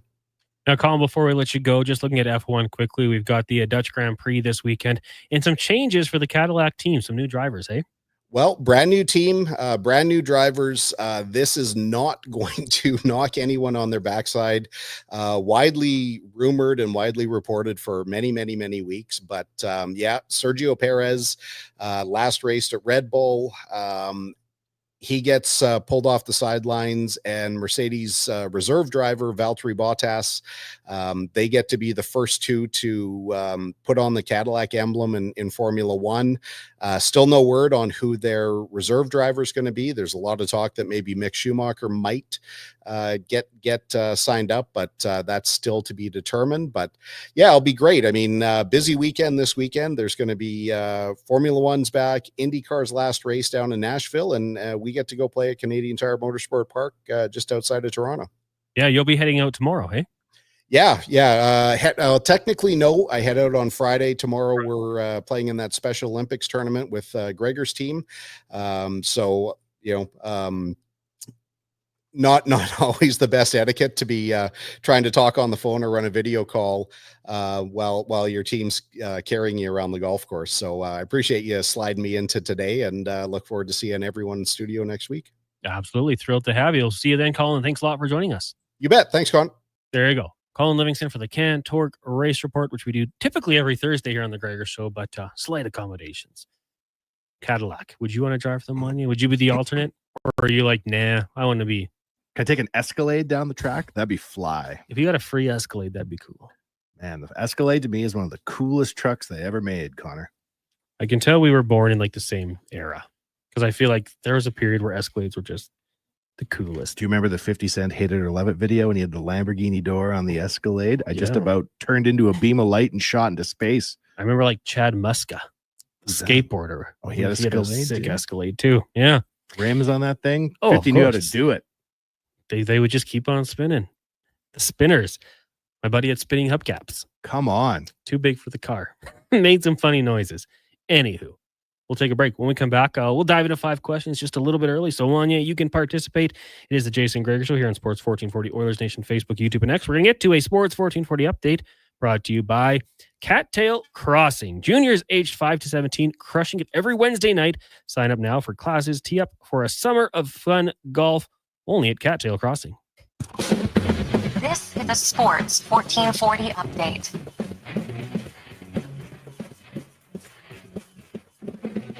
Major Leagues of Baseball. Mariners lead the Padres 4-2 in the bottom of the 6th. Finals from earlier saw the Yankees over the Nats 11-2, Braves over the Marlins 12-1, and Guardians over the Rays 4-3 in extras. U.S. Open, Francis Tiafoe currently leading 2-1 in his second round match. Taylor Fritz, the 4th seed and American hometown hero, won his second round match against South African Lloyd Harris earlier. Novak Djokovic also advancing today, and 2nd seed Carlos Alcaraz will be in action at 5. Leilani Fernandez will be in action in about an hour and a half's time here for her second round matchup. She's the 31st seed in this one. And Alina Rybakina currently up 1-0 to none in her second round match, but down 5-2 in that second set. And 4th seed American Jessica Pegula winning her second round match today as well. Connor McDavid said he has every intention to win in Edmonton while he remains without a contract extension. The report was that he has yet to discuss dollars or terms on an extension with the Oilers, and the Elks have signed punter Jake Julian with an extension through the 2027 season. He rejoined the Green and Gold after spending the previous 2 seasons with the club and being cut by the Tampa Bay Buccaneers on August 5th. I'm Declan Kruger. This has been a Sports 1440 update. 1440 Stingray Radio Station. CHJR broadcasts from West Edmonton Mall and Wetaskiwin. Download the free Stingray music app and listen wherever you go. Day or night, tasting just right. You can order Oodle Noodle at oodlenoodle.ca, delivering you the news almost right away. Remember, you can order Oodle Noodle at oodlenoodle.ca. So stay on your couch all day and order oodlenoodle.ca. Oodle Noodle.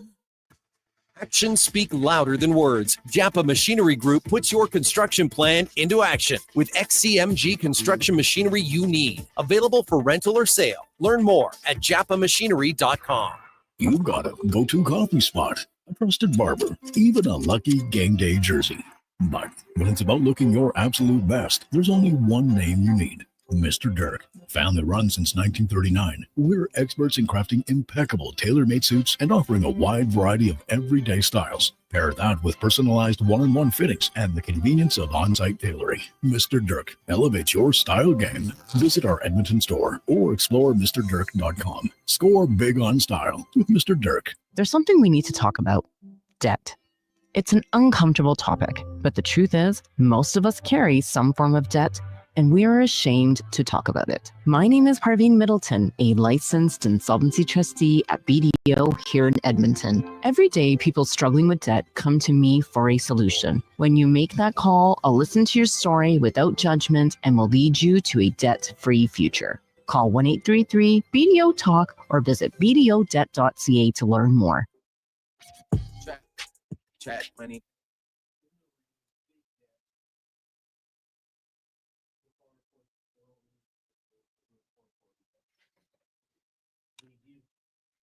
Are you riding? Say you never ever leave from beside me. Portions of this hour brought to you by Leading Edge Physio. From weekend warriors to professional athletes, kids playing soccer to grandparents in the garden.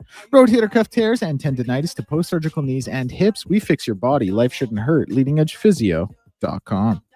Pro sports, local sports, minor leagues, you got it all. It's the Jason Gregor Show on Sports 1440. Presented by PlayAlberta.ca, Alberta's only regulated online gambling website. Clock, welcome back to the Jason Gregor Show here on Sports 1440, streaming on Oilers Nation, Facebook, YouTube, and X. Hit that like button if you're watching the show right now.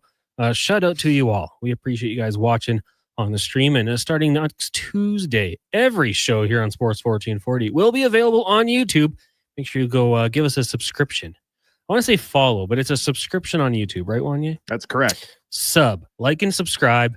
And we'll be doing content at 7 a.m. to 6 p.m. It's going to be good. It's going to be great. You can watch us all the time. All the time. I think I have to open up the new feed, new tube, new channel. We corrected our video because it was a little choppy. So now we got a new stream out there right now.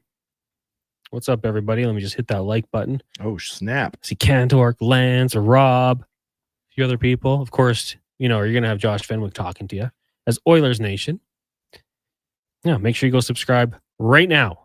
And if we get to 1,000 subscribers, when we get there, Wanye is giving someone a free lunch. Might even be better than that. Let's see how fast we get there. Who knows? Maybe 2. Yeah. Maybe if we do it sooner than later, you'll buy us lunch. I'll hook it up. If you follow, I'll hook it up. I promise. All right. Go check it out. Right now, let's get to 5 questions. Hey, last day for the mattress sale of your dreams. You can save up to 40% off select mattresses, plus get 10% instant credit towards sleep accessories. That's linen, box springs, lifestyle adjustable bases, and bed frames. You'll find your perfect fit with the Bricks 180-night mattress satisfaction guarantee. We bought ours at the Brick. It's fantastic. The guarantee was nice, but we knew probably after about 3 days that was the mattress for us. Check it out at the Brick. It's time for 5 questions on the Jason Gregor Show. Okay, question number 1. How concerned are you with David's comments earlier today? Or maybe a better question is, what are your thoughts on his comments earlier today? Listen to me. There are things in life you can't control and you have to accept on faith. Yeah. If I really think about Connor McDavid leaving Edmonton, I will start to panic. Things will not go well. Let's just accept it on faith that Connor likes it here. He's going to be here for the foreseeable future, and let's not stress ourselves out. Yeah, I'm with you. I mean, how concerned? I'd be saying 0. No, I wouldn't be concerned at all. The comments were kind of exactly what I thought they would be. Like, yeah, he didn't seem panicked at all. Kind of had fun with it. Had a joke, like, oh, not even a softball about the Olympics. No concern at all. I think the deal's going to get done sooner than later. In the next 2 weeks, I would almost lock it in. And yeah, there's no negotiation. What he wants, he's going to get. And he's going to know that if he signs for a little bit less, then that means the team has more money to spend elsewhere. And if he wants to be the max that he can, he'll get it. The Oilers will give him what he wants because he's the best player in the NHL. He's the face of the franchise. And you got to do right by him. This is not Jerry Jones. This is the Edmonton Oilers, and they'll do it properly. So 0 concern. And that's about it. All right, question number 2. Rashee Rice officially suspended for 6 games. What do you make of this length and what it means for the Chiefs? I'm glad the NFL did it because, the whole thing of, the hearing's going to be September 30th and we'll go from there, allowing him to play when in the past there's been other players who've had things like that and the suspension's handled immediately. And the situation he was in, it could have been very bad. I mean, he's doing jail time for it. It was a bad situation. We saw Jabril Peppers safety for, where's he now? The Giants, Patriots had accusations, different sort of things, but he was put on the commissioner exempt list. So I was like, they got to do something quicker than what they were doing with Rashee Rice. The number is good. He's going to face punishment off the field. For the Chiefs, he didn't play last year for a good chunk of the season with the knee injury. So they're still going to be okay. I think for them, it gives them that certainty. And I guess I would just, given the circumstances, commend the NFL for getting the job done. I would agree with you, Connor. I think it's a tough situation, and you gotta make sure that these things have a long enough duration that they match the incident, right? Mm-hmm. Gotta do your best to try to maybe deter guys from doing it. I mean, they shouldn't do it anyways. It should be the victims and what happened should be enough for players to say, I'm going to call a cab. And this isn't the first instance we've seen this sort of thing happen, or just, not put pedal to the metal. But I'm glad the NFL did it. And the punishment was more than what we saw from Jordan Addison because it was more serious. All right, question number 3. We had Coach Bone on earlier. What will the Golden Bears record be this season, and how far will they go? You know, I was going to look that up, but on the basis of being an Edmonton Patriot, Declan, I'm just going to say they're going to go all the way. Okay. Go Golden Bears. Vanier Cup champs. That's what I'm saying. Okay. However unlikely, somebody has to believe in them, and I'll be there. Man, my knowledge of the football here, probably not the best. Okay, I'm gonna be the big time homer. They beat Saskatchewan. They beat Regina. They fall to Calgary. They beat Manitoba. Then they get UBC, Coach Bones' former team. They beat them too. Then they fall to Saskatchewan, beat the Rams, beat the Dinos to wrap up the season, and then they lose in the Hardy Cup. Pretty good run. That's a good run. To Saskatchewan again? I think I had them beating Saskatchewan once. Dinos. Yeah. What do you think, Declan? Oh, man. I know, I'm going to try and be positive here. That's what we need. Say a game over 500. Oh, Declan. 2 games over 500. There we go. There's our guy. It's not historically a great football program, like in the landscape of Can West. Just when we're being honest here. Now there have been improvements, and there were improvements at the end of Chris Morris's tenure, and things were looking up. And they had been a ranked U Sport team, but overall, they're not a powerhouse, right? And I just think anytime you're not a powerhouse to begin with, and now you have a new regime in, it's kind of tough sledding. But I'll say they go 2 games above 500. As a U of A alumni, Declan, I'm going to come over this computer and sort you out. Did you go to a lot of Golden Bears games back in the day? Probably a lot more at the Drake. Yeah, I loved going. I still go to man. It's such a great bar. Hey, we should go together. I would go. Me too. Let's do it. All right. Connor, you want to come? Yeah, I do. Josh, you can come too. I know Carius and the Duke go to a bunch of games, so sounds lovely. I'll go. Team building. Now it's our turn. Question number 4. College football week 1 this weekend. Who wins the Heisman and who beats who in the Natty? I feel like Arch Manning is just a cop out.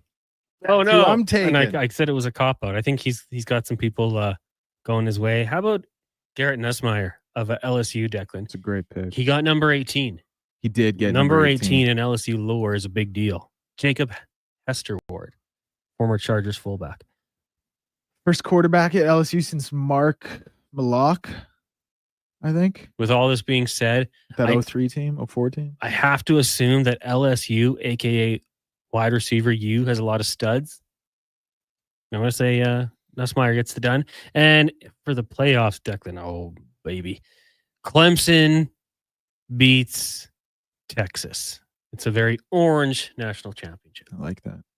Well, at the risk of copping out, I think Arch Manning's going to win the Heisman. I think it's so funny that his grandpa's name is Arch Manning and he too's a legend and everyone's a legend. Does this guy even have pressure going into the NFL, or is it just like assumed he's going to be one of the greats? No, I think there's pressure for sure. But I think it's like you said, it's pressure because it's assumed he's going to be one of the greats.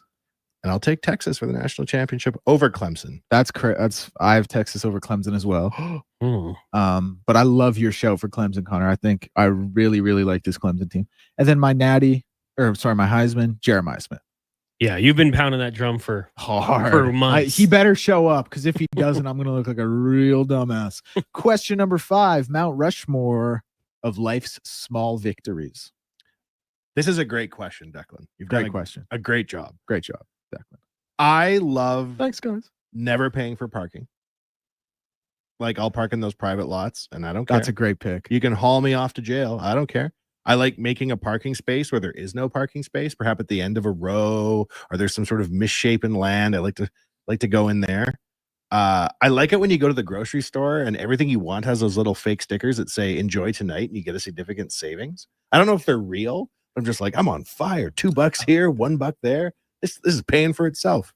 And I also, maybe it's not a popular take, I like streaming sporting events illegally on my secret websites. Wow. All right. It's a really good list, though. Thank you. Small victories. I'd say, when you grab your winter jacket and there's money in it, I enjoy that. Getting a good parking spot is always a nice little make your own. And I am sometimes someone who will say, I'll just park far away because, it's not that big a deal. I'll just I'll walk, whatever. But it's a small victory. I think getting exercise in, because sometimes I just don't want to do it. But when I actually get up and take a bike ride, and then after, it's like, for some people it's no big deal, but I'm feeling good after that. Everyone, you never regret a workout, right? That's what they always say. And one of the things I really enjoy is just like free stuff. So when you stumble upon a deal at a grocery store and it's like buy one, get one. Oh boy. And especially when it's like an energy drink and it's a new flavor. One time I was at a liquor store and the guy gave me a free can of Heineken. Things like that. It's small, but it just puts a smile on your face when you're walking out. I had a tough decision the other day at the grocery store. I was walking by, what you do, you're a groceryman, the deal shelf. Yeah. And there was sawmill steak sauce in there for half off. Like, that's great. But I was like, what's the matter with these steak sauces, which are delicious, and I eat them? Why would this be half off? And then I thought about having a child. Would the government take them away from me if I made him eat expired sawmill steak sauce? So I let it stay on the shelf because I didn't know what was wrong with it. I can tell you, as someone who has parents, expired steak sauce will be a staple in the fridge for a long time. Not at our house. And I don't think it goes bad. So yeah, I think we put it on everything, including cereal. That's actually a good one. That's a great. One time I walked by and I found that old El Paso taco sauce. I was like, half price? What a deal. I'm definitely going to get this. You got to wonder, did they find it under the shelf? I mean, you know more than most. How does it make that shelf? Sometimes it's discontinued. Sometimes expiration date is closing in. Just got to get rid of it. Save On, when I was there, every once in a while, a product would get discontinued and they would have a shopping cart in the back and it'd be like, staff can get in on it quickly, but they're going to scan for like 50 cents a pop. There's always weird stuff like cereals you don't see anymore. So that makes sense. Like Jennifer Lopez Cinnamon Toast Crunch and stuff. Yeah. Like that. Just got to get rid of it, create space for the new stuff. So they just put that out there. Now, Declan, I'm assuming you've put some thought into this small victory list. Yeah, I had a list here. What I boiled it down to, number one, first cup of coffee in the morning. That's a life small victory I really look forward to. Having exact change when you pay with cash. Ooh, yeah. This one, pretty chalk. Waking up not hungover. That's awesome. Then having a coffee. You're living a sober life, my friend. Well, and then this one was tough. Went back and forth with it. Seeing the waiter bring your food. That's fair. I'd also like to add one additional head to Mount Rushmore. And I think we can all agree this is a win. When you wake up in the middle of the night, think it's the morning, and you got like 2 hours left. That's an excellent pick. That's a great pick. Such good times. Another one, when you buy gas and then the next day it jumps up like 20 cents a liter. I always pretty confident about that. 20 cents a liter. Well, this economy. The Gulf War was enacted or something. Remember when that happened? You probably too old for that. Too old. I can remember my parents being like, hurry, go get the car gassed up. It's all going down overseas. I mean, your dog greeting you had that as well. Oh, that's nice. Yeah, that is a nice one. I don't have a dog. Baby boy. Do you have a dog? No. No. When your wife agrees to get the hot tub fixed. When? We stumbled into that one. I didn't reply to her fast enough. It's a bill, but it's, you know what? It's worth it for a hot tub. You're on fire right now. Yeah, life's good. Okay, hold on, Roddy. That came in a little earlier. He just texted in something about the sawmill, and I thought maybe it was the sauce. But he said in 85, 86, he was working at a sawmill / plywood plant union. $13.40 an hour. In what year? 85, 86. Cleared $1,000 a month in grades 11 and 12. It says rich. No, drop out of school at that point. You're the man of the house, I think, when you're making that much money in 85. You're making more than your dad, bro. Yeah, you're Connor McDavid certainty in your contract negotiations. That's unbelievable. Roddy. Well done. Good gig. Manny says, hey, Josh, now that you're working instead of interning at the station, do you keep the bar job? Yeah. He just crushes it at the brew house. The social benefits of a bar job. Having the clout at 1440, you're about to go into a golden age, my friend. Couple shifts a week out the CBH in Sherwood Park. I think it's okay we say that. I don't think anyone's going to come and yell at you, but maybe we'll come support you. You'll buy them a beer. Baby. That's not a legal binding contract. Go see Josh and demand he buy you a beer and see what happens. He says a dangle. A dangle? That's more reasonable. Plus, it's the staple of CBH. Ninja Turtle? Yeah. Getting the meh. Maybe not that one. Maybe a different one. Small victory from MTR is hitting most of the green lights on the way to work or whatever destination you're going to. Yeah, that's a good one. Or going through the light without speeding up, and just as you're going through, you look up and you see it hits orange or whatever, and you're like, oh. Driving down 178th northbound past the mall, eventually gets to a point, and I'm sure it's all over the city, when it does the stop hand, like it's coming, but the sensors don't pick up anybody going the opposite ways. So it's like back to the white hand. Keep on going. I like when that happens. Good times. It's awesome. Wanye, 420. That means you got to get outside. Join the smokers for the dirty air. Come on now. That's not true. That's not the reason you're leaving. I got to go get my kid at daycare. You got to go do that too. I'm not going outside to walk on the wild side, believe me. Also important. But we'll take a break. You'll be back tomorrow, I think. Sure will. You know what? I never know for sure, so I always ask you, so you say it on air. It's fun. 2:00 tomorrow, you'll be back. Oh, yeah. You'll be in for Thirsty Thursday. I can't wait. All right. Well, we'll talk some more sports tomorrow. Thanks for coming in. Thanks for having me, boys. We'll take a break. When we come back, we're going to talk to Toronto Blue Jays here on the Jason Gregor Show. Connor Halley sitting in here on Sports 1440, Oilers Nation, Facebook, YouTube, and X, brought to you by PlayAlberta.ca. Listen up, because you're not going to want to miss this. Right now is your chance to get in on Play Alberta's biggest offer ever. For a limited time only, new players can get up to a $1,000 casino bonus when they sign up. There's never been a better time to join the fun. Visit playalberta.ca today to get started with casino, sports, and lottery all in one app. Must be 18 plus to play. Remember, if you gamble, use your game sense. Work never gets done by standing around. You have to put your words into action. And that's exactly what GS Construction does every single day. Our priorities are safety first, quality second, efficiency third. GS Construction works hard. It's true. But first comes the care, the planning, and the people. Underground infrastructure isn't just about machines and trenches and some traffic inconveniences. It's about doing things right. Find out more on what we do. Visit gsconstruction.ca. Reports suggest that Canadian taste buds are bored to tears. My mouth can't handle another dull drink. Summertime smoothie experts everywhere are recommending a watermelon wake-up from Booster Juice. It's so smooth, cool, and refreshing. And ridiculously delicious. Enjoy the Watermelon Wave and Watermelon Explosion smoothies, available all summer long at a Booster Juice near you. Stay cool, Canada. Booster Juice, Canadian born, blending since 1999. On the rocks, the party never stops. Check it out. Mondays, bingo tunes. Tuesdays, tacos and tequila. Wednesdays, it's wings and karaoke. Shake what your mama gave ya with salsa lessons on Thursdays and the best Latin DJs. Plus, live music every Friday, Saturday, and Sunday, along with DJ Kenny K. Hold on, let's not forget $5 happy hour, 7 days a week. Your bar, your party. You're on the rocks. On the rocks. Chat West Brab and 118th. Photographers, start your cameras. It's time for Vision Credit Union's annual photo contest. Enter your hometown snapshot and show us what makes your community amazing. Whether it's a view from the farm, a stroll down Main Street, or a weekend at the rodeo, we're looking for snapshots that show off your rural Alberta hometown. Share your photo before September 2nd for a chance to win cash prizes or a donation to your favorite community group. Learn more via Vision's Facebook page or go to whatsyourshare.ca. Is your company drowning in paperwork and administrative tasks? Do you need more data to make better decisions? Nectar.io is your company's all-in-one solution for fleet and materials management, safety, time cards, and GIS-based project management. Now is the time to capture and transform field, site, and shop data into boardroom-level business intelligence, all with one login.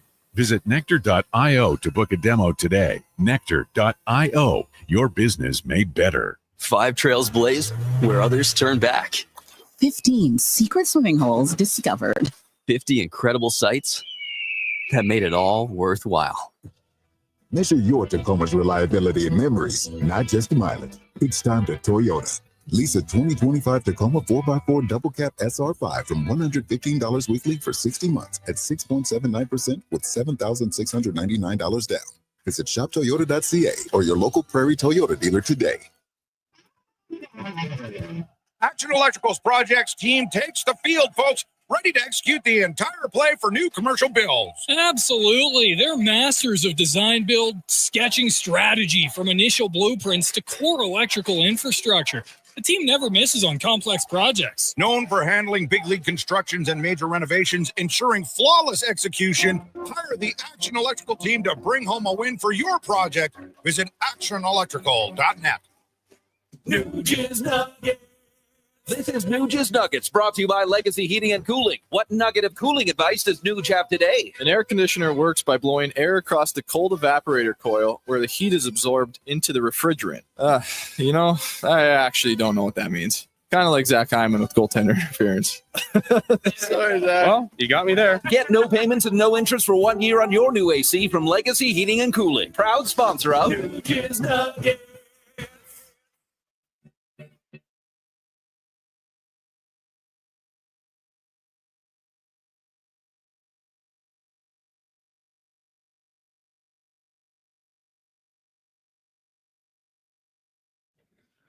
Portions of this hour brought to you by On the Rocks. Jump on OTR's party shuttle buses to Elks games and concerts at Commonwealth. To see all upcoming bus events, visit ontherocksyag.com. Hat tricks, touchdowns, and home runs. Get it all with the Jason Gregor Show on Sports 1440. Presented by PlayAlberta.ca, Alberta's only regulated online gambling website.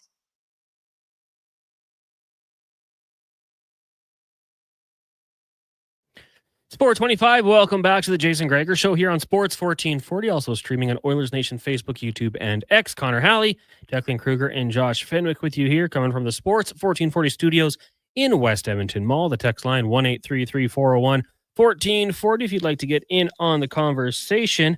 There's the email inbox, 1-833-401-1440. Still to come on the show, we're going to talk Oilers, Connor McDavid contract, and more with Spec. We'll also talk some Vegas Raiders. But right now, we'll take a look at the Toronto Blue Jays here. In the MLB report brought to you by Legacy Heating and Cooling, they are hiring HVAC installers and plumbers, starting bonuses to the right candidates, strong benefits, RRSP matching, and tuition reimbursement. Apply today at legacyheating.ca. We bring in longtime Jays reporter Mike Wilner from the Toronto Star, also the Deep Left Field podcast. Mike, good afternoon. How are you doing today? Pretty good, thanks. How's it going out there? It's going good, and I will say last night for the Toronto Blue Jays, as positive as things have been all season long, social media was a little bit toxic, a little concerned with the performance from Hoffman to kind of cost them that game against the Twins. Are you as concerned as the social media Blue Jays fans, or you think it's just a little bit of a too much panic right now? I mean, I know when you want, measured opinion and emotionless criticism, the first place you head to is social media, right? Yeah, of course. So no, I am not as concerned as social media is, and I don't think they are either. It's just, the first thing we've learned to do as a society in the last decade is run to your phone and type something hysterical. But it certainly wasn't good. I mean, it's not great that the Blue Jays have as their closer, the guy with the second most blown saves in baseball, and the guy who's given up more home runs than anybody but two relievers in the game. But this is what you have now, and this is what you got to deal with for the next 5 weeks and into the playoffs. And it is the rubber match tonight, taking on the Twins. First pitch gets going in about 45 minutes, just a little bit longer than that. I wanted to ask about George Springer this season and the success he's had. Did you see this coming for him? I don't think George Springer saw it coming for him. I mean, no, nobody did. We were thinking that, at this point, if the Blue Jays were in a playoff race this year, it would be with someone else in right field, or as it happens, being their designated hitter. It would be the Blue Jays having, found someone to take over for George Springer and replace what was probably going to be, at the very least, a slightly below average big league bat, if not worse. I think that I remember saying to people in spring training, he could probably have like a 95 OPS plus and be only slightly worse than an average hitter, and being scoffed at. People thought I was insane for thinking even that. And never mind, he's third in the league in OPS and the best hitter on the team so far. It's astonishing what George Springer has been able to do at 35. He's having his best season in 6 years. Yeah, I mean, it's been fun to watch, and having that guy and the luxury of what he's been able to do leading off, the home runs he's hitting, it's gone a long way. And Vlad Guerrero now, he's kind of found the power again, and he's back in the lineup coming off that hamstring injury. I would assume with him, they're pretty confident that nothing's lingering there with that injury. No, they wouldn't have him in the lineup if it was. He played first base. He's playing first base tonight for the first time since the hamstring got tight, but he DH'd the last couple of games, and he was up to pinch hit a couple of times in Saturday's game in Miami and didn't wind up making it to the plate. But they're not messing around with him. This isn't a team that's half a game out of a playoff spot or on the verge of being eliminated or something. So they're going to use Vlad when he's compromised. They're very confident that he's fine. We're talking Toronto Blue Jays with Mike Wilner here on the Jason Gregor Show. Connor Halley sitting in. And tonight for the Toronto Blue Jays, Lauer gets the mound at 8-2 on the season, 2.76 ERA, taking on the Minnesota Twins just after 5 o'clock. I want to ask you, when you look at the Blue Jays rotation, especially with the addition of Shane Bieber at the trade deadline and what you saw from him on Friday, if you were to rank rotations in the majors, how high would the Blue Jays be this year? Oh, wow. Something that I haven't really spent a lot of time thinking about. I think that the Blue Jays rotation is steady with a chance to be great. What we saw out of Shane Bieber on Friday night was top flight Shane Bieber. And at 16 months recovering from Tommy John surgery, it's hard to imagine that that's the Bieber you get for the rest of the season. I think if he makes another 10 starts, including the playoffs, 4 of them could be really good. 4 of them could just be okay, and 2 of them could be really bad. This is the coming back from Tommy John. You're not getting Cy Young Award Shane Bieber every 5 days. You're getting that every once in a while. So I don't know that you can pencil him in at the top of a great rotation, but you take the great starts when you get them from him. Same with Max Scherzer. Scherzer's been outstanding. But again, this is a guy who's been on the injured list 5 times since September of 2023. So the question is, how long can he stay healthy? He says he's not even thinking about the thumb anymore. And if that's the case, and if Scherzer stays healthy, you've got a legit number one. But Kevin Gausman, Chris Bassett, and Jose Barrios have been more up and down this year than you would hope from them. They're all quality 2 or 3 starters. One's at their absolute best, but we haven't gotten their absolute best a whole lot. I think, and Eric Lauer, I don't see being part of the rotation in the playoffs. He's just the guy who it's the easiest to move away from, despite the fact that he's been so good. I think this is a good rotation. I don't think this is a great rotation, but I think it's good. We're joined by Mike Wilner here on the Jason Gregor Show, taking a look at the Toronto Blue Jays. So we've touched on it. It's some really nice stories from this team so far, whether it's Springer, Scherzer as well, performing the way he has after the tough start to the season. What would you say has been the best storyline for this team so far? I mean, I think Springer's the most unexpected one for sure. But, it's been great that Bo Bichette has come back to be Bo Bichette, which to me was never in doubt, but a lot of people weren't sure about. That Alejandro Kirk has come back to be the hitter that he was 3 years ago. The development of Addison Barger, Ernie Clement emerging as a real glue guy who you can put anywhere. And, he's their nominee for the Heart and Hustle Award. He has been a big, big piece. Nathan Lucas becoming a regular player in the major leagues and hitting like he did in the minors. There are so many really good stories about this team, and I think that's what you need in order to be in first place with the second best record in the league as we head towards the end of August. So there's no one story that has jumped out, but of all the changes that they made from a last place team in the offseason, really the most significant change has been Bichette, Kirk, and Springer getting back to being who they are. Just Bo Bichette, I mean, and maybe your thoughts on him have changed throughout the entirety of the season, whether it comes to the contract and, will he re-sign with the Toronto Blue Jays? I would think the success that they're having would be an encouraging sign for his camp out. Do you think he re-signs in Toronto this offseason? I honestly have no idea. I think he would like to. I think the team would like him too, but I don't think that they'll agree on value. And I think that there's a chance that there's some other team out there that just blows them out of the water with a contract offer that he can't refuse.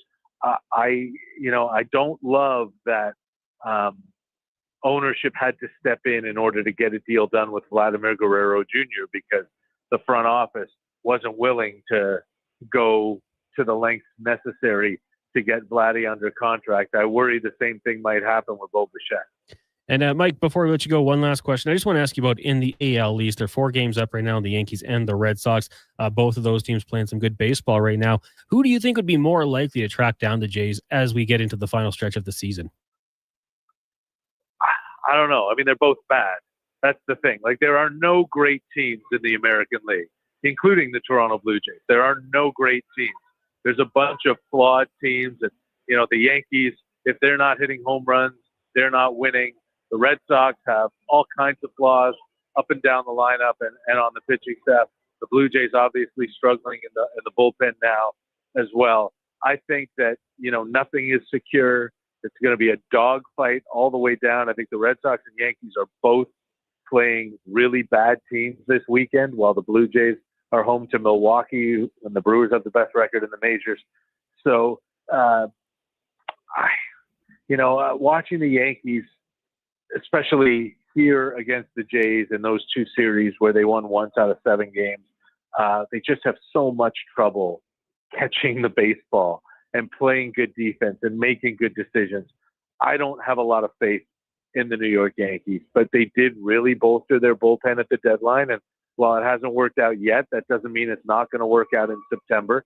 Boston didn't really do anything, and they're relying on some players who haven't been through this before. So I don't know that either one of them has a better shot of taking down the Jays, but I still do think it's a division that is there for the taking, that any one of those 3 teams could win it.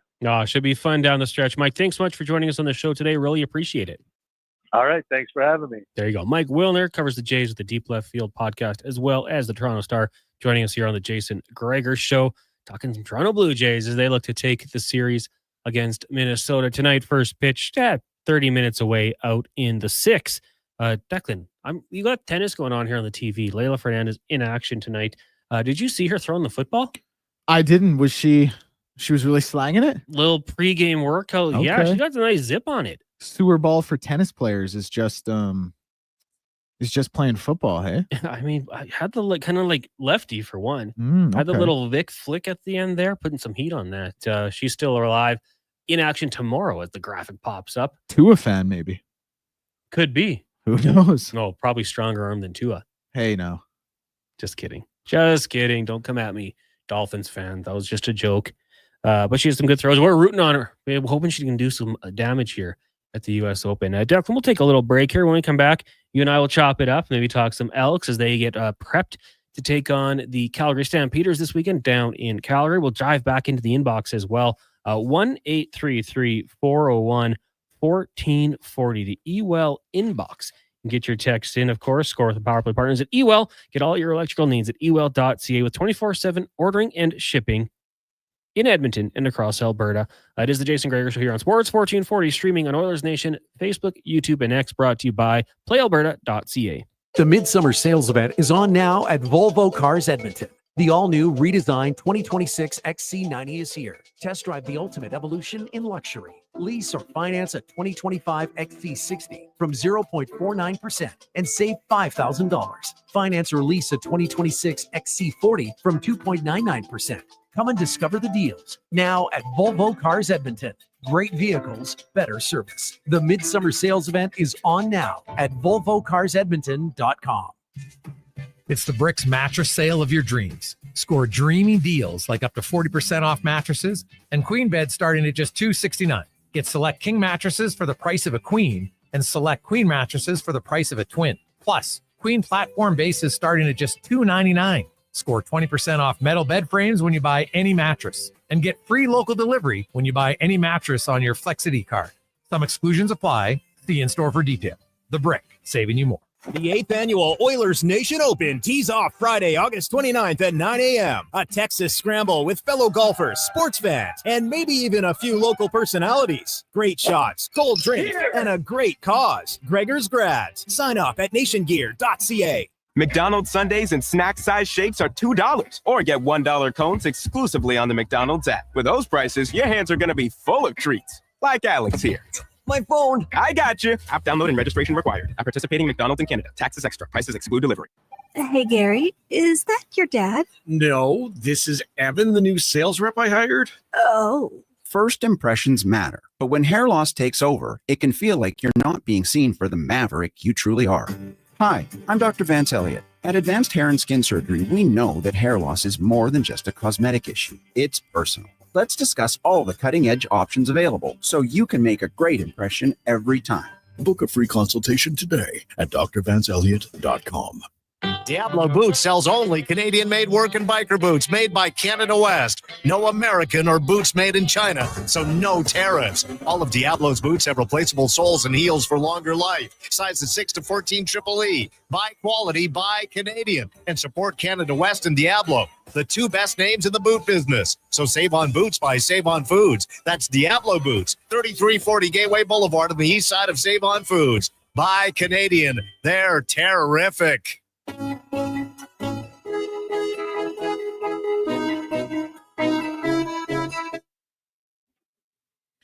Portions of this hour brought to you by Elks Nation, 2 weekly podcasts with Eddie Steele and myself breaking down the green and gold. The most in-depth double football coverage on YouTube and anywhere you get your podcasts. Apple, Spotify, Google. Hat tricks, touchdowns, and home runs. Get it all with the Jason Gregor Show on Sports 1440. Presented by PlayAlberta.ca, Alberta's only regulated online gambling website.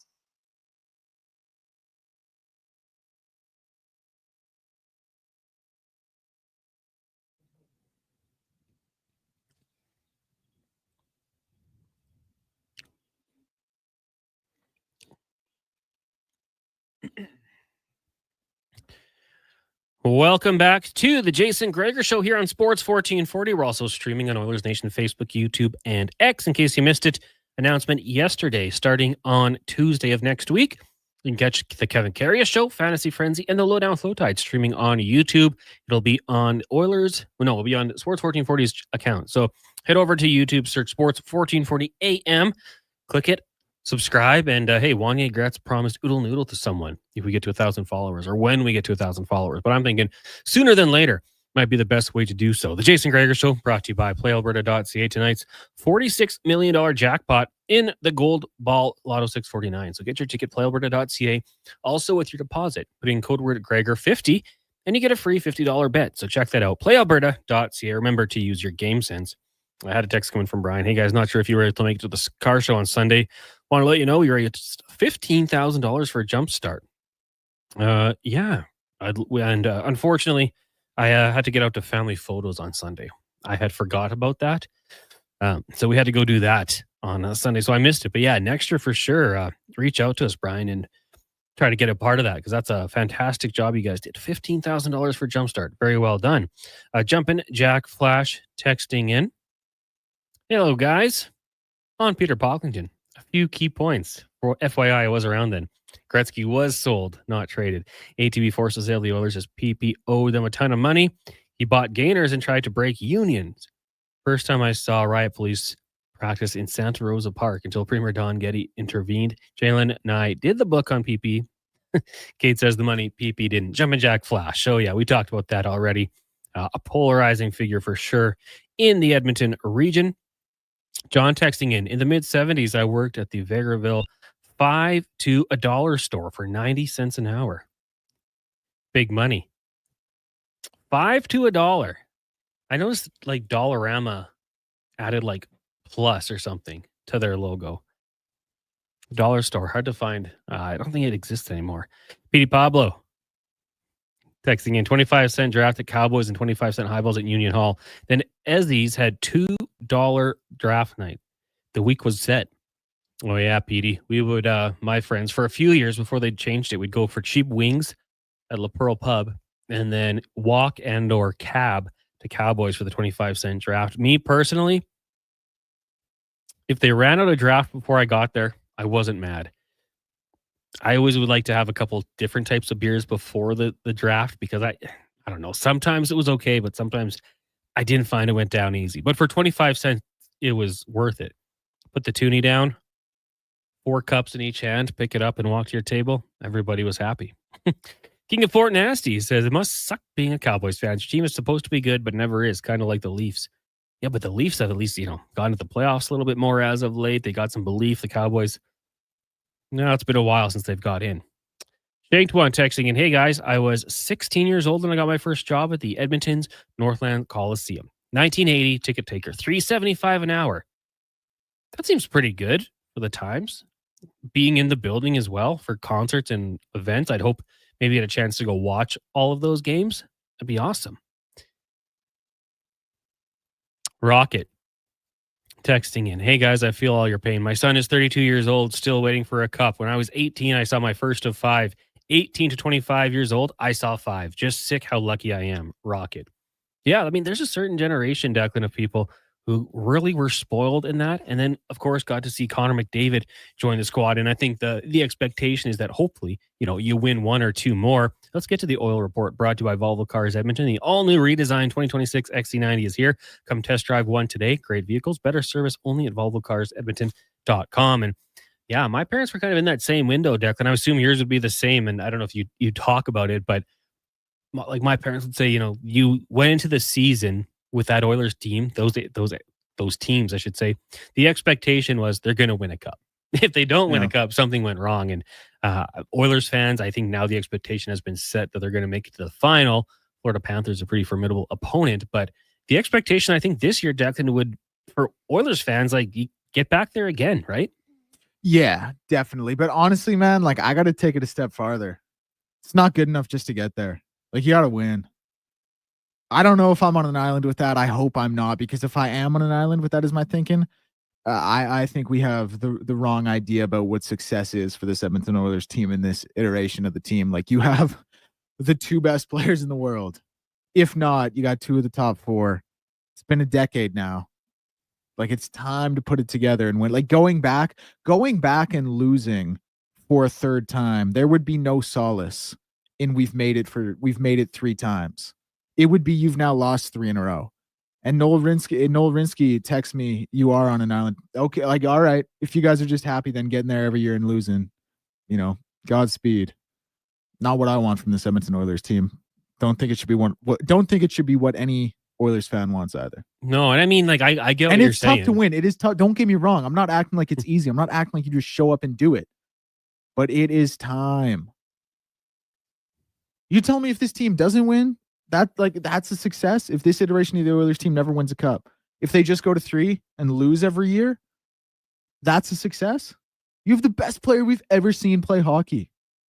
You have another guy who has a heart and honestly should have 2. Perennial 50 goal scorer. Top 4 player in the world in the best era of hockey players we've ever seen. Getting there and getting spanked isn't good enough. And they didn't get spanked, obviously. Like, for, game 7, game 6. Tough series, tough opponent. I'm not acting like it's easy, but I don't know how anyone can just be cool with getting there and losing. Yeah, and I mean, I think that, like, I'm kind of like on both sides of it because, if their careers end and they don't have a Stanley Cup, then a lot of people are going to point to that immediately. Failure. Didn't get the ultimate prize. That's not good enough. For those guys, MVPs, like you said, Hart, 50 goal scorers, not good enough. It's a team game. So I think so many things do have to go perfect. And to get so close like they have and not win, it is a disappointment. But every year to say, like, the expectation is to go to the Cup final and win, I think that'd be tough, despite being there for 2 straight. Like, they still would have to get through Vegas and Dallas. And, there's going to be teams that improve for sure. Colorado. But it's been brought up many times on this show. They went through the West quite easily last season. Like, the LA Kings, couple tough games, no doubt about it. The Oilers were getting healthy, kind of getting things back on track. Once they did, the Vegas Golden Knights and the Dallas Stars were not that tough for them. Like, they got right through it. Now, they ran into a team which could be a dynasty. Some people might say it is. They've made it to 3 straight Stanley Cup finals, winning twice. And they've found a way to retain a lot of that team. So I'm with you, Declan. I mean, I think the expectation has to be they got to get it done at some point here, or else it is a failure. And I'm trying to think of like other sports comparables, but like, don't do it. Don't bring up. Don't bring make me him up. say Jim Kelly. I mean, don't bring up him and Thurman. Yeah, like those guys were superstars in the league. Thurman was outstanding. Kelly led the league in passing touchdowns once, was a 5-time Pro Bowler, considered one of the best, but 4 straight losses. Incredible. Like, take a step back. Incredible achievement to get to the Super Bowl for 4 straight years, but not winning one. Man, you're always going to have that on the resume that, made it to 4, didn't win one. Right now, the Edmonton Oilers made it to 2 with this current regime and haven't got the job done yet. And people will always bring that up. So, Declan, like, I would say I am kind of in the middle. Like, I'm also like Giannis and Kupo when he was saying, like, just because you don't win, it's not necessarily a failure. But a lot of people totally are on the side of your opinion. I agree. It's not always failure, but 3 straight losses would be failure. That is failure. With the best player in the world, like, how many times can I say it? Connor, you can't honestly sit there and tell me if they lose for a 3rd season in a row, that's not failure. And here's the other thing. Let's say they lose to the Panthers again. Then it's like, oh my, so we're just the second best team of this era. You know what I mean? Let's say you lose to a different team. Then it's like, oh, maybe we're not as close as we thought we were because we thought it was just Florida who's the best team. Now we've lost to someone else. Like, oh, now they're actually closer than we were. Like, it is tough. And Aaron texted in, Ron, I should say, apologies. He said, would you rather lose in the finals again or not make it the finals at all? I would definitely rather lose in the finals again than not make the finals at all. But for this team specifically, losing in the finals again is not good enough. I'm sorry. That's not good enough. So, like, I think the thing that a lot of people look at it and say, Duncan, so if they don't win the Stanley Cup, the hardest trophy in sport to win, some might say, it's a failure. I would agree. I would agree with that. And like, that's a tough pill to swallow, to say that. Like, if they're not the best team in the league, which is so tough to, because you have to stay healthy, you have to have a lot of things go correctly. It's a failure. But that is kind of the position they put them in with their last 2 seasons, getting that far, being so good, and then not winning. And it's that's a harsh label to put on a team. Sports ain't fair sometimes. That's a harsh label to put on a team, but not every team is Connor McDavid and Leon Draisaitl. And I know it's a team game. I know there's a lot that goes into it. That's not lost on me. But you got a $10.5 million defenseman who's breaking Paul Coffey's records in the playoffs. You got literally the most talented hockey player we've ever seen. You got another guy who top 2, 3, 4 player in the world. Losing 3 years in a row in a Cup final is not good enough. And I hate sounding like a broken record. I hate sounding negative. I also think they're going to win one at some point with this iteration of this team. I can't foresee them not lifting Stanley at some point. But 3 losses in a row, that's not good enough. That's not good enough. And they would take you to the bigger picture. Like, we're not going to know for sure till the end of their careers. If they lose 3 in a row, that'll suck. And the storylines will continue. They could go on to win 2 of the next 3, right? Like, crazier things will happen. It could happen. And then all of a sudden, okay, they finally did it. But if at the end of their career, we eventually get there, no Stanley Cups, then I will agree with you. Until then, it's wait and see. I can live with that. Because here's the other thing, Connor. Like, I sit up here and this sounds very doom and gloom. This sounds very negative. I fully expect them to win a Stanley Cup. Like, I'm sitting at 99.99% surety this iteration of the Oilers team wins a Stanley Cup. And I'll go as far as to say it's 99.999999999 that Connor wins one at some point because he's just that good. You know what I mean? So I'm not as down as I probably sound or have sounded these past couple minutes. But, we're talking the here and now. And to make the NHL, you as a human, as a hockey player, are a success. I'm trying to put it into Chat GPT. I'm a clanker or whatever. What percentage of NHL players have won a Stanley Cup in their career? It's probably pretty low. You know what's lower? The percentage of people who are Connor McDavid or Leon Draisaitl. It's like 2 of... In Connor's case, it's like 1 of 6 ever. In Leon's case, it's like 1 of 35 to 40. 14.4% of players who have skated in an NHL game have won a Stanley Cup, they say, per ChatGPT. That's like That's actually higher than I thought it would have been. Among 14.4 is out of everyone who's played in the NHL. Yeah. 14 out of every 100 players who take the ice win a Stanley Cup. So among players who have appeared in a playoff game, it rises to 25%. That can't be right. There's no way, man. 1 out of every 4 players who have played in the playoffs have won a Stanley Cup. According to NHL.com, data cited by the hockey writers, over 7,600 players have appeared in at least one NHL game. I have to go back and check the year on this. 14.4% have won the Stanley Cup at least once. So now it does differ when you talk about McDavid and Draisaitl because they are elite. But I'm not going to sit here and call the rest of them failures.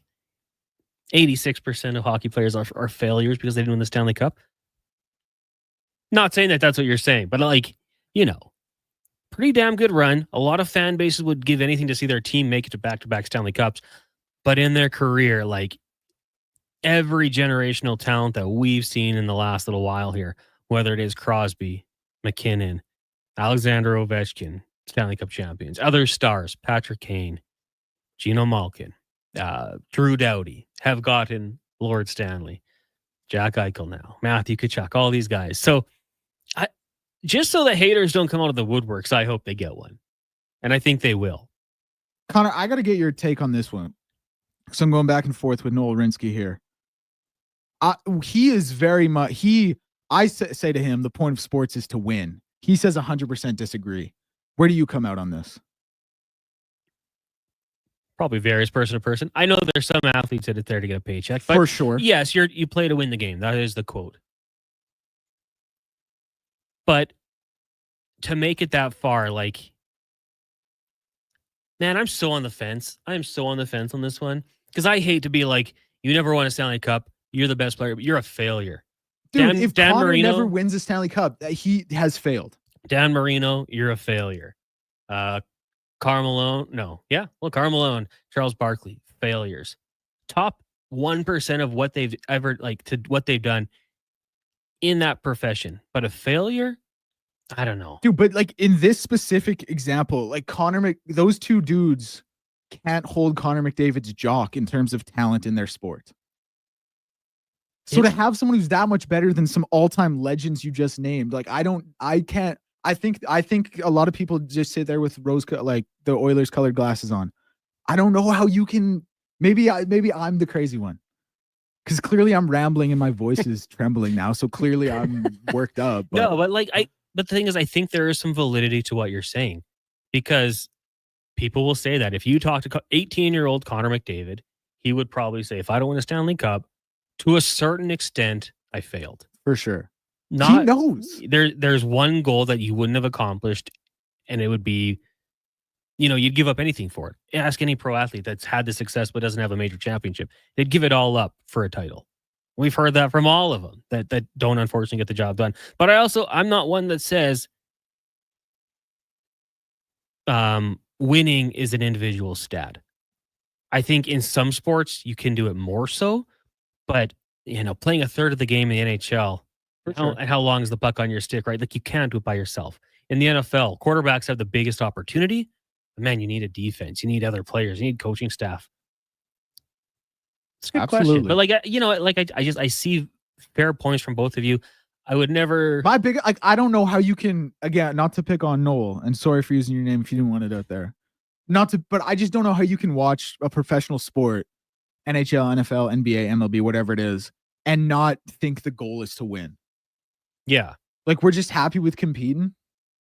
I was just going to say it, but MTR texted in. I think the problem might be that the word failure is a harsh word. You didn't fail. You're still one of the best. Yeah, you won at life. But you didn't. You didn't complete the main objective. It's also so specific to McDavid. If Leon doesn't win a cup, no one views that as failure the way McDavid does. McDavid, I'm talking, it would have been if LeBron never won a title. It would have been if, I don't know, Tom Brady. Except that's a weird one because he won so early. 6th round pick out of Michigan. You know what I mean? Well, take Ovechkin then. Took him a while. Here, I think all respect to the all-time leading goal scorer, who is a legend. I think Connor is so much better than Ovi. But I mean, I don't think there's a comparable, because if you look at the greatest, if Wemby doesn't win, I'll circle back and be like, okay. And that's a sport where, hey, he's going to play the majority of games. Yeah, but like, Wemby's going to win like 6 if he stays healthy. You look at the greats in every sport, and what do they have in common? They won. Like 99% of them. Because I was trying to figure out excuses, right? Yeah. Or not excuses, examples. Dan Marino, I gave you my Malone. Well, I'll give you baseball. The greats don't always win in baseball. Yeah, and it's not necessarily always held against them in baseball for obvious reasons. But baseball actually is like, that's stupid tough to win as an individual. Like, look at Mike Trout, for example. Yeah, Trout. Exactly. Loyal to his team. And Cal then Ripken. obviously Mitchell says baseball doesn't count. I agree. Like, it's just a no salary cap. Like, it's just so different. But in like the other three, 15 it's pitchers tough to name the GOATs of the game that don't have championships. Yep. Bonds and Griffey, Mitchell. Good ones right there. Jeter got his. A-Rod got his. Who else would be the top there? A lot of the pitchers got theirs. But they also sometimes went to other teams to get it done. Hey, good debate. We'll talk to Spec about that as we return on the Jason Gregor Show. But right now, let's get to a Sports 1440 update brought to you by PlayAlberta.ca. Tonight, Lotto 649, $46 million jackpot. Go get your ticket, PlayAlberta.ca. This is a Sports 1440 update.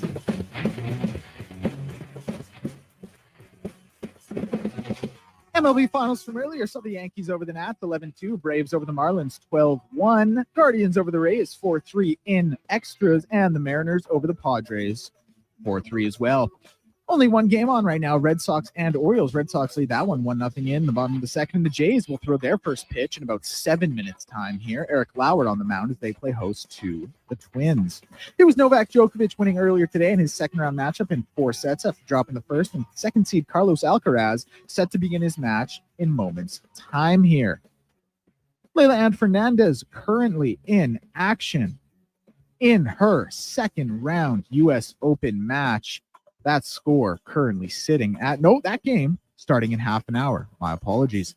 And the Edmonton Elks, they have signed punter Jake Julian with an extension through the 27th season. He rejoins the team after spending the previous 2 with the club and being cut by Tampa Bay on August 5th. 2024 set the all-time CFL record for punting average at 54 yards while being named to the All-Star team. I'm Declan Kruger. This has been a Sports 1440 update. Sports 1440 in West Edmonton Mall and Wetaskiwin. CKJR is a Stingray radio station. Download the free radio player app and listen wherever you go. The job isn't done until the last load is hauled, and having a semi-trailer out of commission is not an option. Whether replacing or adding to your convoy, Edmonton Trailer has a huge inventory of new and used semi-trailers, trusted by the gravel, logging, oil field, fluids, and freight industries. Find a trailer right for you online or at one of their 3 locations. For sales, service, parts, rental, and finance, when you're in it for the long haul, Edmonton Trailer. Silent Rides is one of Alberta's premier bus charter companies. With state-of-the-art motor coaches, we provide our customers with the safest and most reliable ground transportation. Our seatbelt-equipped buses have become the preferred carrier for many local sports teams, tours, corporate outings, and other various travel across Western Canada. For more information and to request a quote, call 1-877-748-0991 or visit silentrides.ca. McDonald's Sundays and snack-size shakes are $2, or get $1 cones exclusively on the McDonald's app. With those prices, your hands are going to be full of treats, like Alex here. My phone. I got you. App download and registration required. At participating McDonald's in Canada. Taxes extra. Prices exclude delivery. Is your company drowning in paperwork and administrative tasks? Do you need more data to make better decisions? Nectar.io is your company's all-in-one solution for fleet and materials management, safety, time cards, and GIS-based project management. Now is the time to capture and transform field, site, and shop data into boardroom-level business intelligence, all with one login. Visit Nectar.io to book a demo today. Nectar.io, your business made better. Ritchie Brothers Auctioneers presents a massive 3-day unreserved heavy equipment auction at their Nisku site, September 3rd to 5th, 8 a.m. Live online bidding on offer core construction heavy equipment, trucks, trailers, nearly every industry covered. Register to bid online. It's free. Priority bids start August 29th. On-site viewing all weekend. Timed auction starts August 29th. Demand for equipment is strong. Contact your local territory territory manager to consign. More at rbauction.com.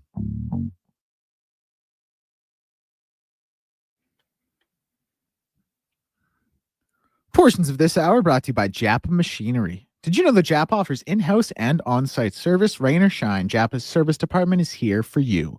Get your quote now at japamachinery.com. Pro sports, local sports, minor leagues, you got it all. It's the Jason Gregor Show on Sports 1440. Presented by PlayAlberta.ca, Alberta's only regulated online gambling website.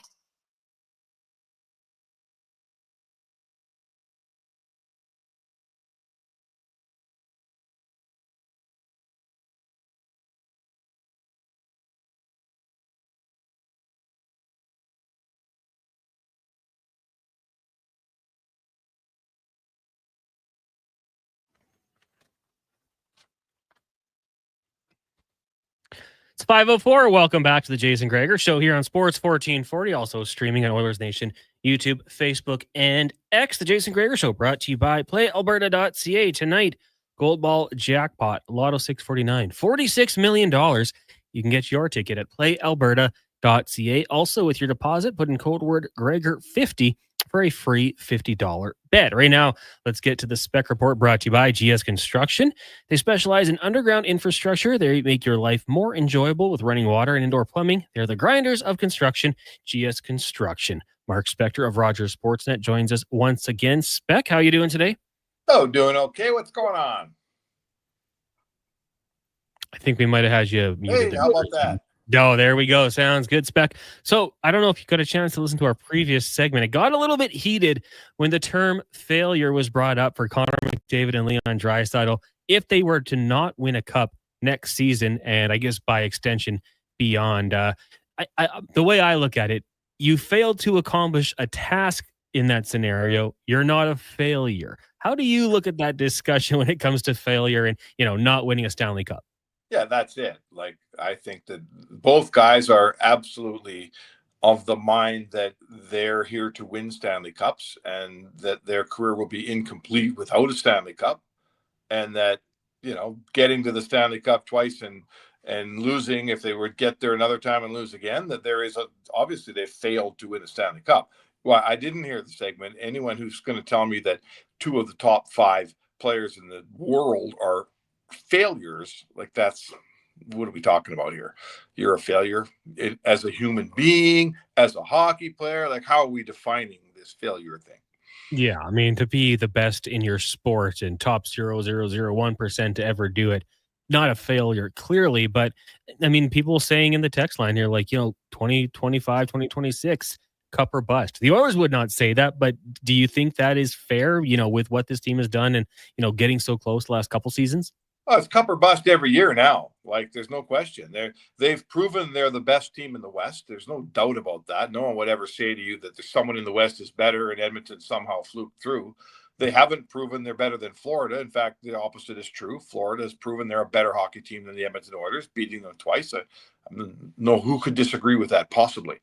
But the window is a lot bigger than just 2 years. So, at some point, the Edmonton Oilers, this era of Oilers hockey needs to have a Stanley Cup parade down Jasper Avenue, or there will be an element of failure. They've failed. If they never win a cup, they will have failed to win a cup.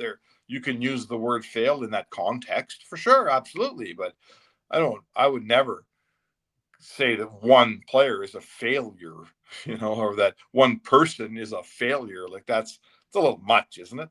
No, I totally agree with you. And I was trying to word it properly because no, they're not failures. Just maybe as a team didn't get the job done. Lots of hockey left. And until they both officially retire, there's still that opportunity to get it. Yes.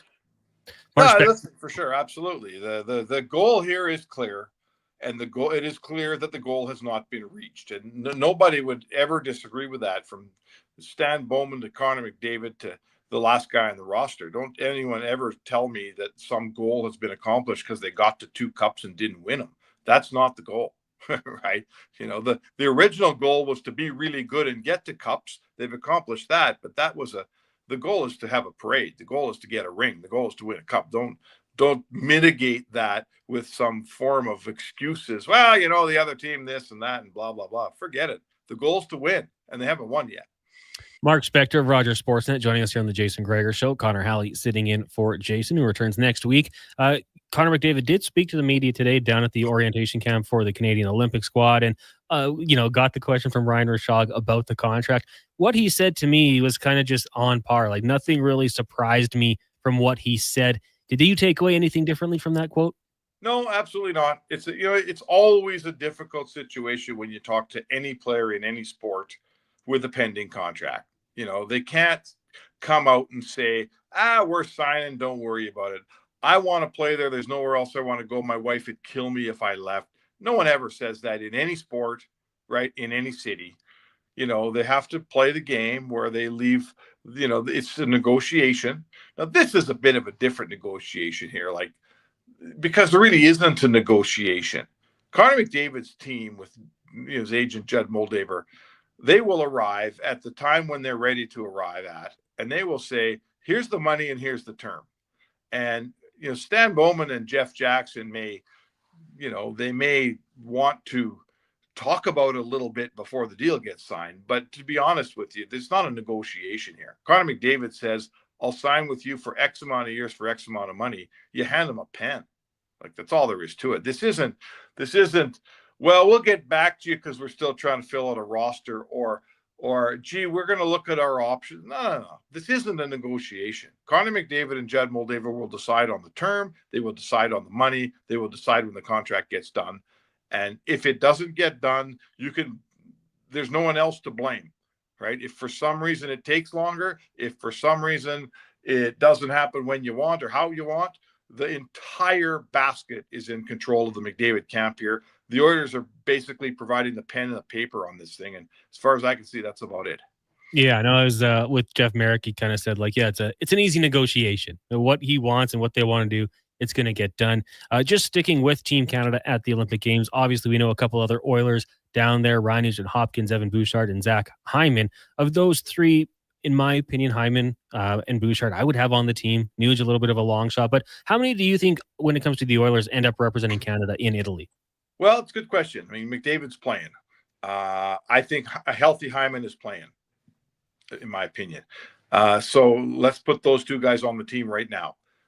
Nugent-Hopkins, Nugent-Hopkins, it's sort of depending. To me, it depends on, what kind of role do the coaches see? Like we always have, for instance, at the Four Nations, there was that fourth line that we're wondering if they made the right choices on that line. The coaching staff has to decide, like Todd McCullough used to say, you need guys to kill penalties too. You can't just have superstars. So the coaching staff has to decide how they want to fill out the bottom 6, or 8 forwards, and whether Ryan Nugent-Hopkins suits one of those roles. We all know what he is. We all know what he can do. There's no surprises here. So to me, it's not as much whether he's good enough to make this team. It's about whether the team decides that they need what he brings. Bouchard's a whole different deal. Bouchard barely got a sniff at the Four Nations. Like they barely spoke his name in picking that team. To me, he has to have of all those guys, October, November, December, January, the 4 months, or I don't even know when the final date is to pick, probably end of December, I assume. The days between the start of the season and closing date on that roster, there is no player there for whom it is more important than Evan Bouchard. He needs to play his way into this thing. He can't. He's good enough. We all know what he can do. He is that level of player. He needs to prove to the people that are running Team Canada, the Olympics, that they got to have him. And he's got to play that way in the regular season. No one's going to wait around and say, he hadn't been that great, but we're going to love him when the Olympics start. You don't get to do that at the Olympics. You got to play that game before they start, and that will be the task for Evan Bouchard this year. Now, just going back to the games where we've seen Olympians or the NHL players play at the Olympics become Olympians, do you have a favorite memory, whether it be 2002 or so forth? Any specific memory goal that stands out to you? Oh, at the Olympics, I mean, the golden goal for sure. The golden goal was Sid Crosby. That was just the most dramatic moment in Canadian hockey history, perhaps. I loved, I mean, Salt Lake was really, really cool. It wasn't as close a game. We were a better team than the other guys by a couple of goals. You know, that was when Mario Lemieux let that puck go through his legs, right? Yeah. To I forget who put it in. Was it Sakic? Yeah. Sakic, I think. Yeah, like that was just pure magic, right? Holy man, Martin Brodeur in nets. But I mean, come on, is anyone going to beat for pure drama? Is anyone going to beat the golden goal? Sid Crosby, Vancouver, 2010. I certainly can't think of a better moment. Can you? No, not at all. And I love that 2002 team. You know, Eric Brewer and Ryan Smith. As a young kid, I was so stoked that some of the Oilers were on the team. But you know, Jerome McGinley was just lighting it up. And yeah, that goal you spoke of with Joe Sakic going to the net, Mario Lemieux letting it go through the legs was something. But the golden goal, just how nervous everybody was, kind of similar to the Four Nation face-off with McDavid, where it was intense because going in, you know, overtime and so much on the line. Obviously, bragging rights between the two nations was so big. Tough to top that one for sure in recent memory. So it's going to be fun, Spec. When you look at the Oilers elsewhere, I mean, and there's not too many options, I would think, when it comes to Olympians. Matthias Ekholm, like maybe Trent Frederick. I don't know if I think that's a really long shot. Do you think Matthias Ekholm will represent Sweden?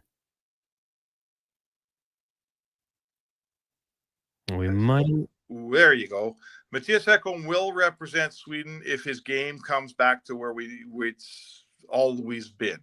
You know, if he has another shake, like if he's injured, right? If he's injured, then he's going to have a hard time. If his game returns to where it was pre-injury in the last couple of years, absolutely, I think he's on that team. I know this for a fact. He's viewed by the Swedish Hockey Federation as a giant leader. He's viewed by Swedish hockey players as a guy that you know, I mean, almost should wear a letter here on this team at this point. I absolutely think he makes that team, but he's got to play like an Olympian. Like, I don't think he's kind of like Bouchard. I think the first 40 games of this season are important for Ekholm just to prove that last year was a one-off. I was injured. It wasn't a great year because I was hurt most of the time. Now I'm healthy. Now my game is back. If he shows that, he'll be in Italy. Mark Spector of Rogers Sportsnet joining us here on the Jason Gregor Show. Connor Halley sitting in. Spec, I had a question about you. During the offseason, do you kind of write a list of maybe story ideas you might want to do? Are you trying to head into the season with a game plan for articles? Or is it all just as it goes and storylines that pop up? I mean, a few things pop up. Certainly, there's a couple things in mind you'd like to write as the season opens. I often get a chance. Sportsnet does what they call a car wash, which is basically Sportsnet gets to come in as part of being a regional broadcaster. They come in, they get all the Oilers players or a bunch of them to, one-on-ones and you get a little bit of I'll get a desk in there and I'll get some extra one-on-one time with a bunch of guys. So it is incumbent upon me to think of some good angles to bring to these guys, something different. So yes, in that case, I will. It's a fool's game trying to decide what you're going to write in, November and December. The season's going to unfold. Nobody wants to read a columnist that planned his article out 2-3 months ahead, let alone I've had a boss ask me on Tuesday. I used to have a boss. He'd say, well, map out your week. Tell me what you're writing all week. And I would say, I know what I'm writing today, and I'll tell you tomorrow what I'm writing tomorrow. Don't take the ability to pivot away from me by giving me some stupid schedule. That's not what anybody wants here. Yeah. All right. Well, Spec, thanks for doing this today. We will do it again tomorrow, same time. And then, we'll be getting closer to the Elks as well. Talk some Jays baseball. Yeah. It should be a fun weekend set when they take on the Brewers tonight. I think last I saw trailing the Twins 1-0. Lots of baseball left. Actually, before we let you go, let's talk little Jays and the closer situation, because the Hoffman situation, a lot of people emphasizing off in his name from what we've seen the last couple of games. Any reason to be nervous, or do you think this is just 2025? Everyone's got a social media account and the whiners are getting highlighted. Well, there's a couple things. I think that, first of all, you're a little nervous because there's no change in your roster now, right? We're past the trade deadline. What you got is what you got. And we went into this thing thinking Hoffman's the closer. And don't tell me they got another guy who can just do the job, because if they had another closer, they'd use him. He'd have been I don't think they have a second closer. They got one, and he hasn't been consistent. So I'm not telling you he's finished and they can never win with him and it's over, but he needs to up his game. He needs to get a little bit more consistent. Inconsistency is part of baseball, but from a closer, it costs you games, right? It costs you games. So he's got to dial it in. Like Hoffman's, I don't say Hoffman's your guy because I love him or I'm loyal to him or any of that stuff. He's your guy, right? He applied for the job. He got the job. He signed for the job. He's your guy.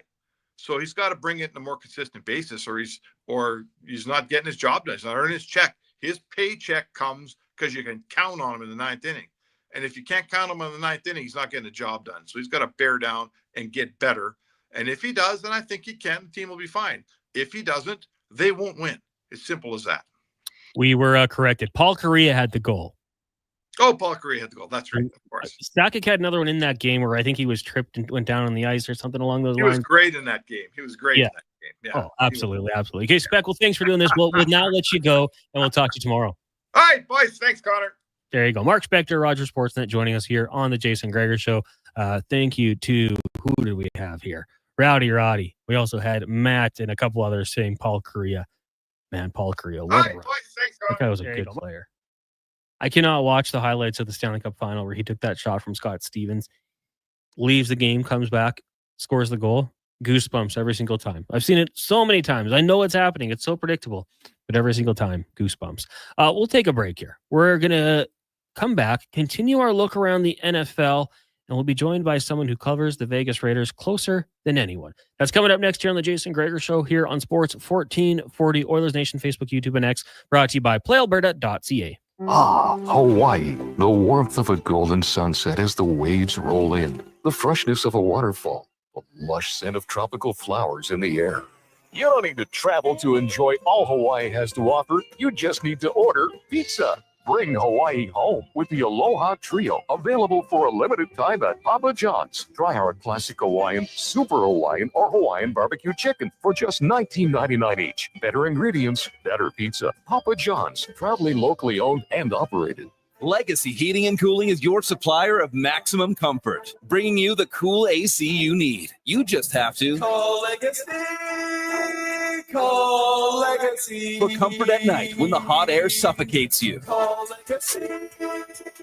Call Legacy. For comfort in your wallet with no payments or interest for 1 year. Call Legacy.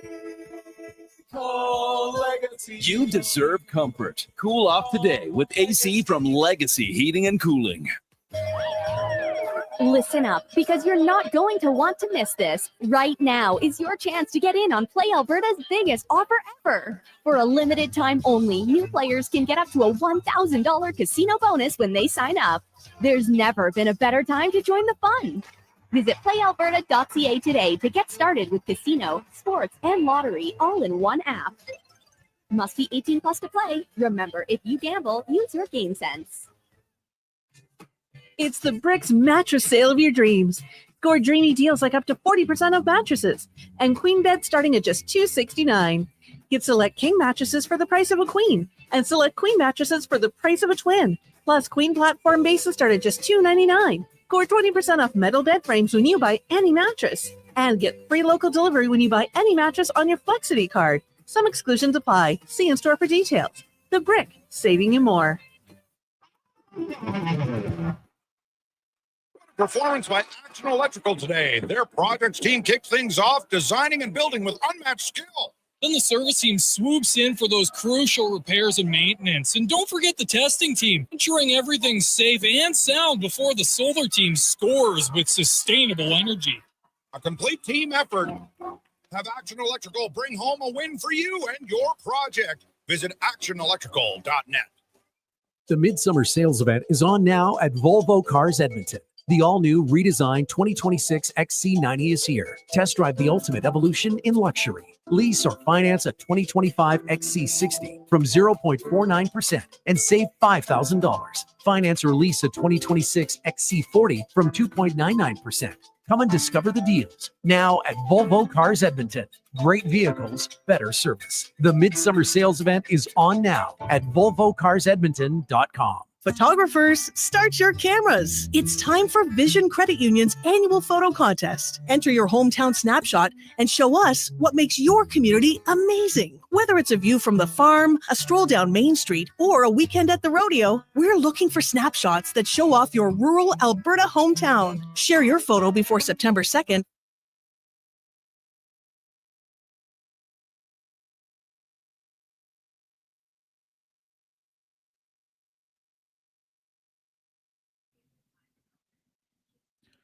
Portions of this hour brought to you by Cantork. What's the best way to beat the tariffs? Buy Canadian. Cantork's products not only made in Canada, but right here in Edmonton. Save money, support Canada at cantork.com. He's Alberta's sports authority and lead touchdown winner of his family's backyard flag football games. The Jason Gregor Show on Sports 1440. Presented by PlayAlberta.ca, Alberta's only regulated online gambling website.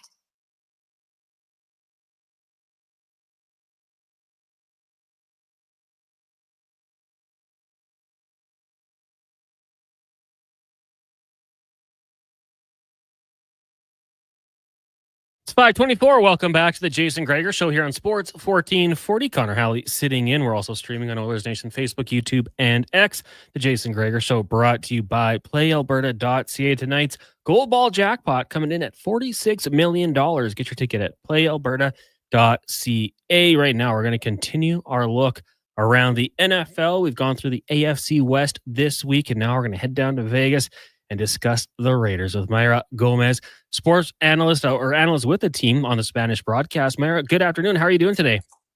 Good afternoon. I'm great. How are you doing? Doing really good. Appreciate your time and joining us here on the show. So we'll get into it. I mean, the Amari Cooper signing was big and the Jacoby Myers alleged trade request. But I want to first ask you about just the whole culture change with Pete Carroll coming in after a year away from the Seattle Seahawks. I think a change was needed there with what happened last season and, didn't work out with Antonio Pierce, but he comes in here. He's got a winning background. What are the changes you've noticed around the organization since Carroll has taken over? One of the things that everybody keeps talking about is just how energetic everything is, how much more energy Pete Carroll brings. And it was always really interesting to me because obviously we know he's the oldest coach. He says he doesn't care about that title. He doesn't want to talk about his age, right? But that's the reality. I mean, he's 73 years old. You're expecting, 73 is like, hey, grandpa, how's it going? That's how I grew up, right? But then this man's brought this energy that's contagious that everyone talks about. There are basketball courts all over, hoops all over the place. People are grabbing balls. They're enjoying themselves. They're having fun. And I think that's the biggest change where these players can come in, they have fun, but they know when it's time to jump into business. And that's one of the things that, in the past years, there's been sort of, not going to really jump into that, but that I would say that's the biggest change that you see around the NFL. I mean, around the Raiders in this moment. And talking to the players, they say that's the truth, Myra. There's energy all the time. Like he doesn't change every single day. He's got that high energy. Max is like, I'm energetic. I have a strong work ethic. But God, Pete Carroll is like, these are goals. And so that's the biggest change I would say within the organization. Yeah, and I think it's so key because just looking in that division, obviously we know what Andy Reid and the Chiefs have done, and the Chargers bringing Jim Harbaugh, Sean Payton with the Broncos, and now you have that guy. And I really thought that was such a good addition for the organization this past offseason. And then going out and getting Geno Smith, and with all due respect to the previous quarterbacks that were in the Raiders organization and started last season, they're not Geno Smith. I mean, he immediately, to me, is going to be a guy who probably adds 2 to 3 wins just with what he brings and what he can do. Yeah, Geno Smith is one of those quarterbacks that the way I compare him, I say he's like fine wine, right? The older he gets, the better he seems to get. He gave the Seattle Seahawks kind of a rebirth after Russell Wilson was gone, and now he comes into this organization, and I have to agree with you. And I'm a huge fan of the quarterbacks that were previously with the Raiders as individuals. However, on the field, I mean, they're not Geno Smith. They're not that quarterback that brings on the team, that gives them that leadership, that has that structure. I mean, we saw it in preseason, right? We got a little taste of that where you see them in the huddle and he knows exactly what he's doing. And you can tell based on the reaction that the players have where they're locked in, they're focused, and they have that same urgency, where in the past, that wasn't quite what we saw from the quarterbacks. Geno Smith does bring that leadership to that huddle, to that team, to that offense. And one of the things that I really admire about him is that he's coaching the players at the same time. And that's something that we also didn't see in the past, right? You've got Geno Smith talking to his wide receivers, talking to his running backs, coaching them. You see them kind of bringing their head down because they've made a mistake. And then Geno Smith is there telling them, hey, be careful. You got it. You got this. Yeah, a guy who's seen it all. I think it's just a really good addition by the Raiders. Mayra Gomez joining us here, Raiders analyst on the Jason Gregor Show. Connor Halley sitting in for Jason. Now, Amari Cooper, I mean, we were waiting, like, where is this guy going to end up? A veteran of the game. He can play probably on almost any team and contribute. He ends up with the team that drafted him as a first-round pick a few years ago. So was this a move for the Raiders? Like, the fit just seemed too good, or do you think they just really needed to add another weapon to that offense? I think it's a combination of both, right, Connor? We saw it. They needed another weapon. They needed another wide receiver. They needed somebody to assist Jakobi Meyers. I don't think there was really that wide receiver to bringing in Amari Cooper, who's familiar with the Raiders and with the Raider Nation represents. But this is, as we just mentioned, a different culture. It is a different city from the one that he was previously on. And one of the things that I really enjoyed listening into his press conference was what he said as far as kind of coming back because there was unfinished business.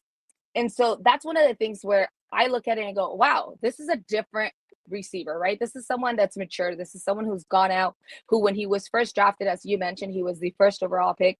They expected big things from him. I think he did sort of, but wasn't really that legendary player that everyone expected for him to become with the Raiders. And I think it was just that perfect match. One of the things my mom likes to say is everything happens for a reason. And when the time is right, it'll happen. And I think that was it, right? The Raiders needed that strong wide receiver. They needed this addition. And Amari Cooper was there going like, hey, remember me? I'm here. I'm available. I'm ready. I've got some unfinished business and I'm ready to come back and take care of business. And so I think that was more what it was. It was a little bit of both. Have you heard any reports? Will he be good to go for week one? He's practiced. Okay. So yeah, he's ready to go. I mean, he's already practicing. He's already ready. He won the press conference, if you ask me, right? He said all the right things. And I was really impressed. He's a player that when he first came into the league, he's very quiet. He wasn't, kind of like, he didn't like to talk to the media. I remember the very first time I spoke to him, he said, I'm done with questions for today. And I said, wow, okay, sorry. And I was just starting my career at that time. So I was a little like, oh my gosh. And so to hear him now, and I actually interviewed him with Thursday Night Football, and he was a little better, a little more relaxed. But just hearing him yesterday, watching his press conference, the way he responds, the fact that he's speaking of leadership, the fact that he's talking about mentoring other players. And this is what the Raiders need, right? And so I think he's going to be ready to go week one. I wouldn't expect him to be the greatest wide receiver, to put up all these numbers, to have all of these receptions. I mean, remember, we do have Brock Bowers there, but the addition of Amari Cooper into this offense is the perfect fit. And yes, I can see him being ready to go week one. Have you heard any updates on the Jakobi Meyers trade request report? No, of course, there's all of those questions. I asked a lot of my colleagues, and I was kind of just picking around, trying to figure things out. I am a huge fan of Jakobi. I absolutely love him. I love his family. He's a great guy. He's a professional in and out. He's very easy to talk to. He respects all of the media. When it comes to off the field, he's a professional, right? On the pitch, he was obviously one of the few wide receivers who, went over 1,000 yards. And even then, talking to him last year, he said, my mom keeps texting me, you better break it, you better make it, you better make it. He's got a great family. And so when I first heard he was requesting his trade, it was kind of a panic button. I said, wait, and this is before Amari Cooper came in on top of that. So it was definitely a panic button. I saw all of Raider Nation kind of hit that panic button and say, what is going on? Let's get this going. But everything I hear is that it's a negotiation tactic, right? His team has not heard something that they want to hear from the Raider organization when it comes to the contract. And that's what most of them do when they don't hear what the right number isn't there or the years. or whatever it is that they're looking for. The guaranteed money has been a big thing with a lot of these NFL players in recent years. And so whatever the case may be, the team has just not heard in terms of negotiation what they were expecting to hear from the organization. And so they said, you know what, just give me a trade. If you're not going to give me what I want and what I expect, then I need a trade. But I think it's more of that pressure. Jacoby loves the Raiders. He loves Las Vegas. He enjoys, the fan base, and he's been very adamant about wanting to stay with the Raiders. And again, I think I personally believe, in what I hear around the league from all of my colleagues, is that it's a negotiation tactic. And I'm crossing my fingers, because I don't think Amari Cooper is ready to take on that wide receiver number one with the Raiders, and the Raiders offense needs Jacoby Myers. And if we've been listening and you've been hearing Coach Pete Carroll talk about the importance of having Jacoby in order for Brock Bowers to be in the offense, and participate even more, it's just, he's always talking about this double threat. And so he knows that he's obviously expressed how important Jacoby Myers is. And I think you just got to open up the right numbers and negotiate them and keep them on. You know what? I totally agree with. I think that is just a tactic we've seen. Terry McLaurin did it. He re-signed with the Commanders. You saw it from Trey Hendrickson with the Bengals. He re-signed, and I'm sure Michael Parsons will probably at some point re-sign or get that extension with the Cowboys. He's got to go to Cabo first. Yeah. You got to scare him a little bit. To Cabo, yes. Yeah, put the fear of God in them, and then get them to sign it afterwards. Myra Gomez joining us here on the Jason Gregor Show, analyst for the Las Vegas Raiders. And you brought up Brock Bowers there, and I want to ask you about him because, in my opinion, and I say this as a Los Angeles Chargers fan, Brock Bowers should have been Rookie of the Year. There's a quarterback bias. Brock Bowers was the top tight end, in my opinion, in the NFL. He's almost uncoverable. How much more can he do, and where is he taking steps going into year two? He has to continue to improve, right? And I think the biggest thing in this year too is going to be learning how to get that defense off of him, finding those open gaps, finding the open space, because there's more film of him available. Brock Bowers is someone that has proven day in and day out that he can continue to complete the pass, even with two defenders on him. However, with all of the new film that's out there and everything that they have, you're never going to get that, that same rookie year, that same ability to do certain things and teams not be very familiar with you. There's enough film out there. So that's going to be his biggest challenge. How does he improve? How does he continue to work? And this is why I mentioned earlier how important it is to have someone like Jacoby Myers in this offense, how important it's going to be to have Michael Mayer out there, causing some danger as well, because Brock Bowers needs to have someone to call off some of his defense. And so he's this type of player who just continues to improve, continues to work hard. I absolutely agree with you. He was the best tight end. And I mean, you had Travis Kelce, congratulations to him, by the way, who recently, said it last year. It's like, I'm not running at that level.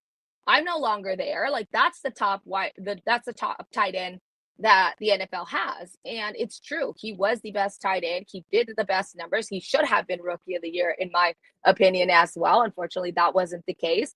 But that's besides the point. He still is someone that's going to have to come in and just be able to get those defenders off of him, be able to get those short slots, get the catches. And I think he's going to be able to do it. And we're going to see a lot of him. And he's just this spectacular player who seems just stronger. And the biggest thing with him is he's got this football mindset. They asked Antonio Pierce last year, not to bring him up, but they asked him about what kind of player Brock was. And it's like, he's just this mindset. And I remember asking him, like, hey, Brock, how are you so fast? Like, you're so fast. He says, I grab the ball, I turn around and I go. I said, wait, what? Right. And that's that football mindset. So he's 100% focused on making sure he's got the ball in his hands. And he does. I mean, we've seen him again, bounce off of defenders. We've seen him get the complete the pass with 2-3 men on him. We've seen him be able to get those yards after the catch is complete. And that's what's going to be very important in this year. I was about to jump to the defensive side of the football, but how could I leave Ashton Genty, unquestioned? I mean, this guy, we saw what he did at the collegiate level. The guy I thought probably could have been the Heisman Trophy winner, drafted by the Raiders. And I would assume it's going to be a run-heavy offense. What are your expectations for Ashton Genty in the backfield?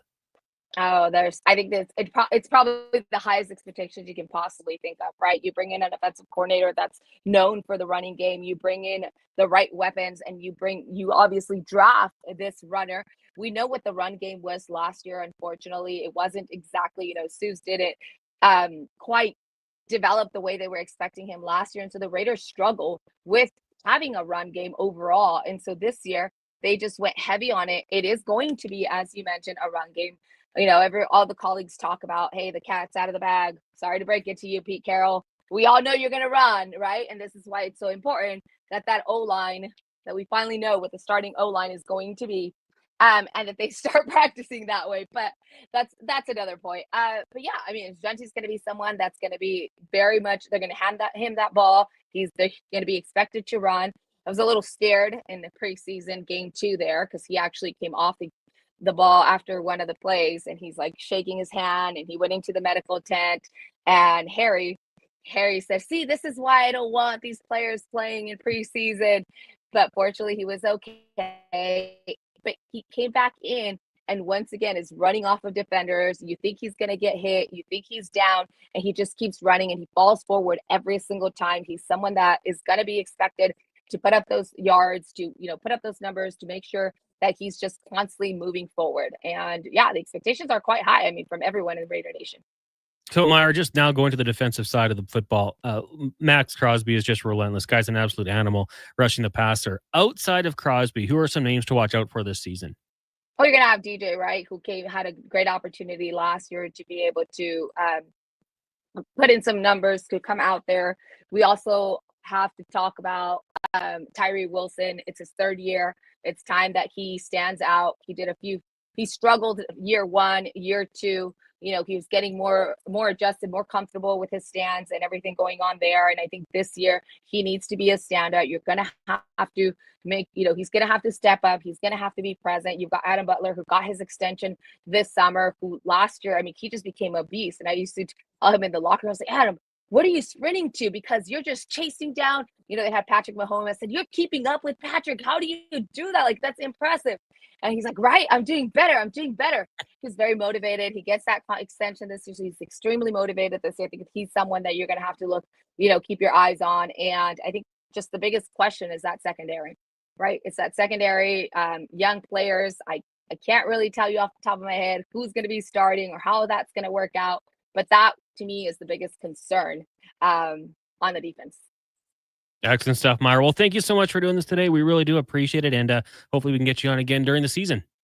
Absolutely. Thank you so much, Connor. Thank you, Raider Nation. And let's keep our hopes up. I saw a tweet the other day and it said, he said, I'm having a dream. Raider Nation's going to make it a playoff. He said, being realistic, Raider Nation's going to make it a playoffs. And I hope that's everyone's attitude, regardless of what's out there.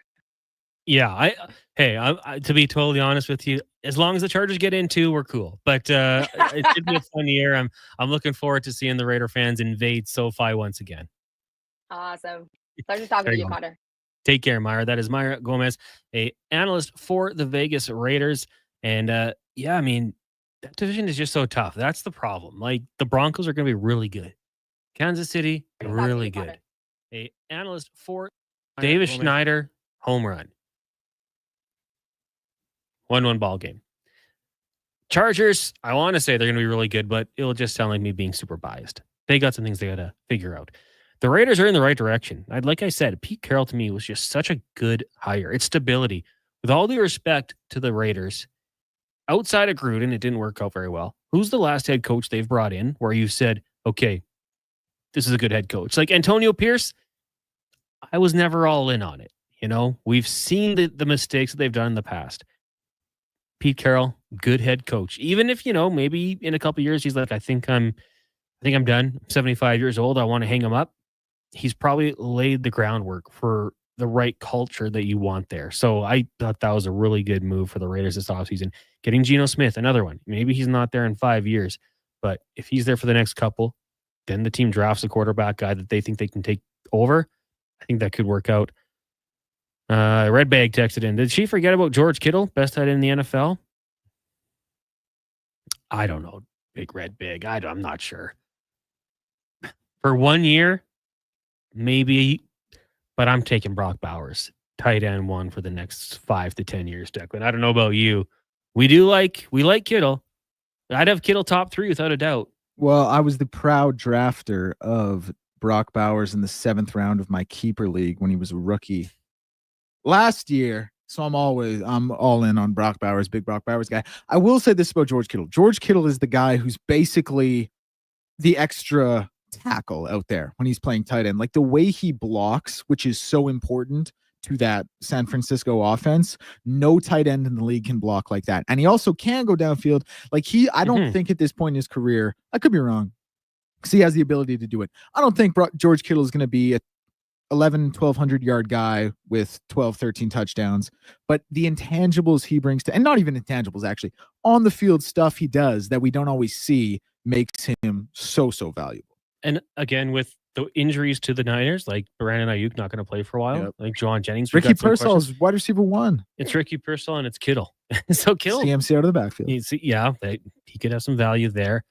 Man, I'm also I'm a Trey McBride guy as well.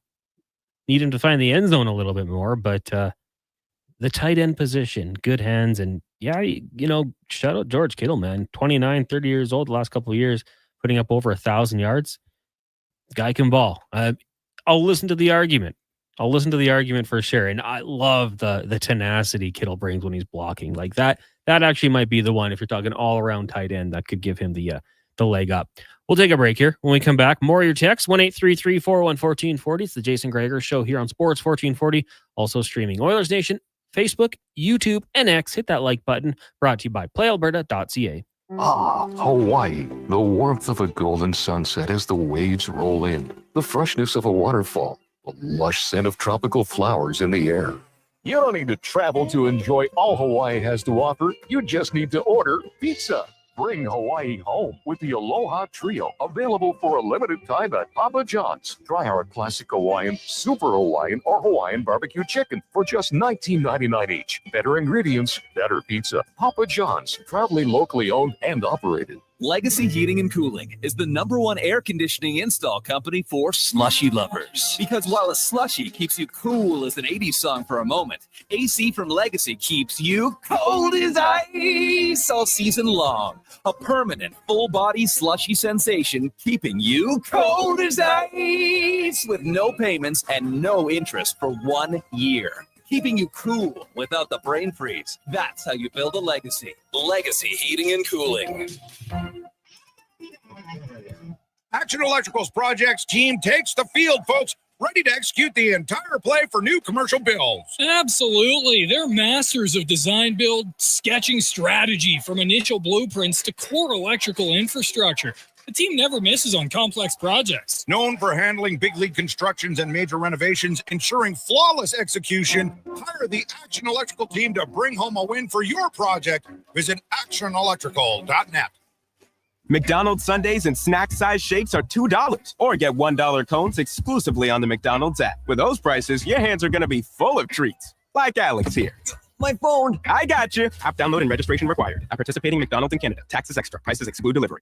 The 8th annual Oilers Nation Open tees off Friday, August 29th at 9 a.m. A Texas scramble with fellow golfers, sports fans, and maybe even a few local personalities. Great shots, cold drinks, and a great cause. Gregor's Grads. Sign up at nationgear.ca. I'm Rick Showers from No Bull RV, and you'd think that as a used RV expert, I'd be a real do-it-yourself guy. Oh, I know all the dirty and grungy stuff that has to be done to keep your quality used RV healthy, and I actually don't like doing it. That's why I hired a whole service team at No Bull. I get to talk about it on TikTok, and they get their hands dirty. Gotta be some perks to being the boss, Rick. That's right, Bob. It's only fair that I share it with everyone, which is why we created our Camp Ready Club. Here's how it works. For one low monthly cost of just $30, we'll do your spring opening, fall closing, and all your regular scheduled maintenance on your used RV. Plus, club members get priority discounts and perks as well. You know it, Bob. Camp Ready means you've got everything you need. But if you require service or repair during the peak summer season, Camp Ready members go to the front of the line to get you back to the great outdoors faster.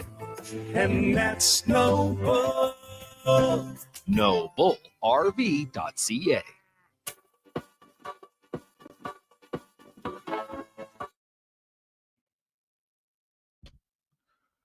Portions of this hour brought to you by Action Electrical. They're the most diversified electrical contractor in Alberta with 4 divisions in project, service, TAG, and solar for commercial or residential. Contact them today, actionelectrical.net.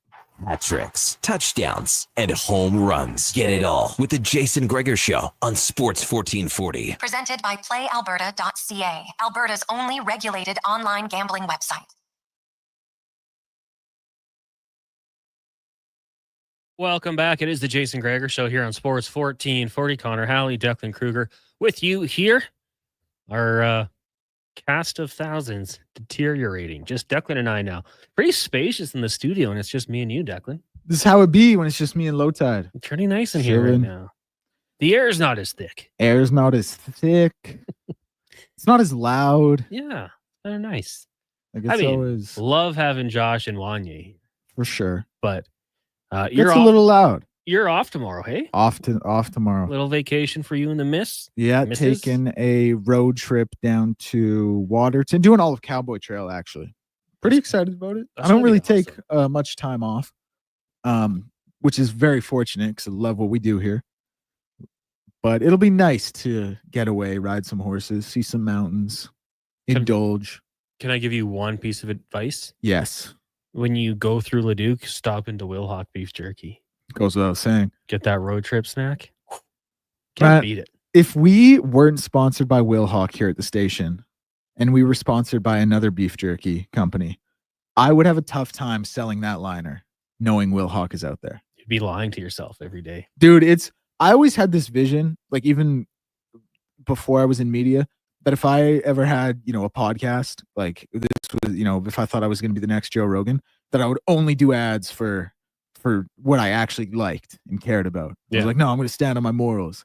And obviously, I've never been in a position to make those decisions, which is probably a good thing. But I'm very happy that Wilhock is there because that whole fruition, that whole thing has come to fruition. It's real talk. It's actually so good, bro. Yeah. Oh, no free ads, but it's so good. It's so good. Proud sponsor of Fantasy Frenzy, so we can talk about it. And yeah, tell them we sent you. I always say that. Tell them that we sent you. They probably won't care. They'll just say, okay, that's cool. But just say hello. Say what's going on. Some of them won't know. Yeah. But Trent will know. Talk to Trent. Make sure you say hello to Trent for us. Bring up the Cowboys. Oh, yeah. Ask him about Parsons. That actually might not work out good for you. You probably want to avoid that one. The text line, 1-833-401-1440. We got some text to get to, but I do just want to mention it again. Starting on Tuesday, we will be streaming on our very own YouTube channel. Every show, Carious, Fantasy Frenzy, and Low Tide. I'll say Carious and Low Tide by popular demand, and Fantasy Frenzy just kind of got grouped into it because why not? Might as well keep it going. So make sure you check out Sports 1440 AM on YouTube. Give it us a subscription or subscribe, like and subscribe. I got used to saying that. And that'll be cool. When we get to 1,000, Wanye is going to give someone some free Oodle Noodle. So there's a little bonus to do that. And also tomorrow, big shout out to Rachel at Amalgamated Mining Group. Reached out to me yesterday. I replied at 1 a.m. because that's how I do things sometimes. Had 2 tickets to Lainey Wilson on Friday night in the Chairman's Club at Rogers Place. And she said, I want to donate these tickets. I'd love for you guys to do an auction to raise money for SACE, the Sexual Assault Center of Edmonton, which was recently defunded. So tomorrow on Sports 1440, we're going to be auctioning off those tickets to raise money for SACE. You'll be able to text into 1-833-401-1440. And the Chairman's Club is very cool. Comes with free dinner and parking. So you get a chance to park underground, have a nice bite to eat. And the CFCW people tell me Lainey Wilson, like one of the top acts in the world right now. So that's going to be going on tomorrow. We did have an unofficial bid come in of $500. So, hey, you want to get out to that? We talked about it. Eating at sporting events is expensive. So why not get a free meal, free parking underground, and then go check out a great show. Tomorrow morning, you can get your bids into Kevin Carious, 1-833-401-1440. JB in Alberta says, good afternoon, boys. Great news about the YouTube channel. Fantastic. Love the show. Can't wait to watch you guys online. I'm looking forward to it as well. I think it's going to be a good chance for a lot of us to improve our looks here. It's not going to be rolling into radio like the slubs we can be. We're going to have to dress up a little bit more. Although, I'm still wearing hoodies and hats. Maybe none of us will change, Declan. I don't know, but I ain't going to change a thing. Declan's going to look coming in the same way. I expect Low Tide. But when I first met Low Tide, he was in sales. And he'd wear suits all the time. So maybe he's going to... Really? Yeah, he might have to dust off a couple of those. I couldn't imagine Low Tide in a suit, but I bet he looks good. Oh, yeah. Cleans up nice. But yeah, it's going to be a lot of fun. Not great for the Jays. Looks like they just gave up back-to-back jacks, down now 3-1 to the Minnesota Twins. Declan Kruger will have all your information coming up shortly in a update. If you missed anything on the show today, of course, you can always check it out on Oilers Nation's YouTube if you want to watch it, or Facebook. If you want to give the podcast a listen, I recommend that as well, because you can listen to individual interviews, Apple, Google, Spotify, or head over to jasongregor.com. We heard from Tyler Yaremchuk on this show today. Also, Stevenson Bone, Golden Bears head coach. They kick off their season Friday night, 6:30 down at Foot Field, taking on Saskatchewan. That'll be a good one. Derek Van Diest was by from NHL.com as we took a look at the Hockey Canada camp going down in Calgary. He is down there. We had Mike Wilner, Speck, and of course, talk some Raiders with Myra Gomez. So make sure you go give those podcasts a listen, check it all out. And hey, we'll be back to do it again tomorrow. Coming up next, it is Fox Sports Radio all night long. Carriers resumes tomorrow morning, 7 a.m. We'll have Fantasy Frenzy from 11 to noon. And then, of course, Loyal and Flow Tide before the Jason Gregor Show. Thank you guys for tuning in. Really do appreciate it. We'll do it again tomorrow. Right now, we'll get to a Sports 1440 update. Brought to you by Legacy Heating and Cooling, where their rates never change. No OT charges, furnace repair, and maintenance. Do it now at legacyheating.ca. Here is Declan Kruger.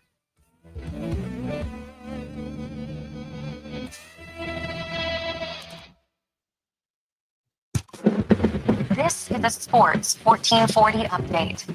Toronto Blue Jays in action, currently down 3-1 to the Minnesota Twins in the top of the third. Red Sox and Orioles tied 1-1. Mets lead the Phillies 3-0. Diamondbacks, Brewers, Royals, White Sox, and Pirates, Cardinals all tied at 0-0. Finals today, Braves over the Marlins 12-1. Yankees over the Nats 11-2. Guardians over the Rays 4-3. And Extras and the Mariners over the Padres by the same score. Carlos Alcaraz currently up 1-0 in his second round matchup. Holger Rune, the 11 seed, currently tied 6-6 in his second round matchup in the first set.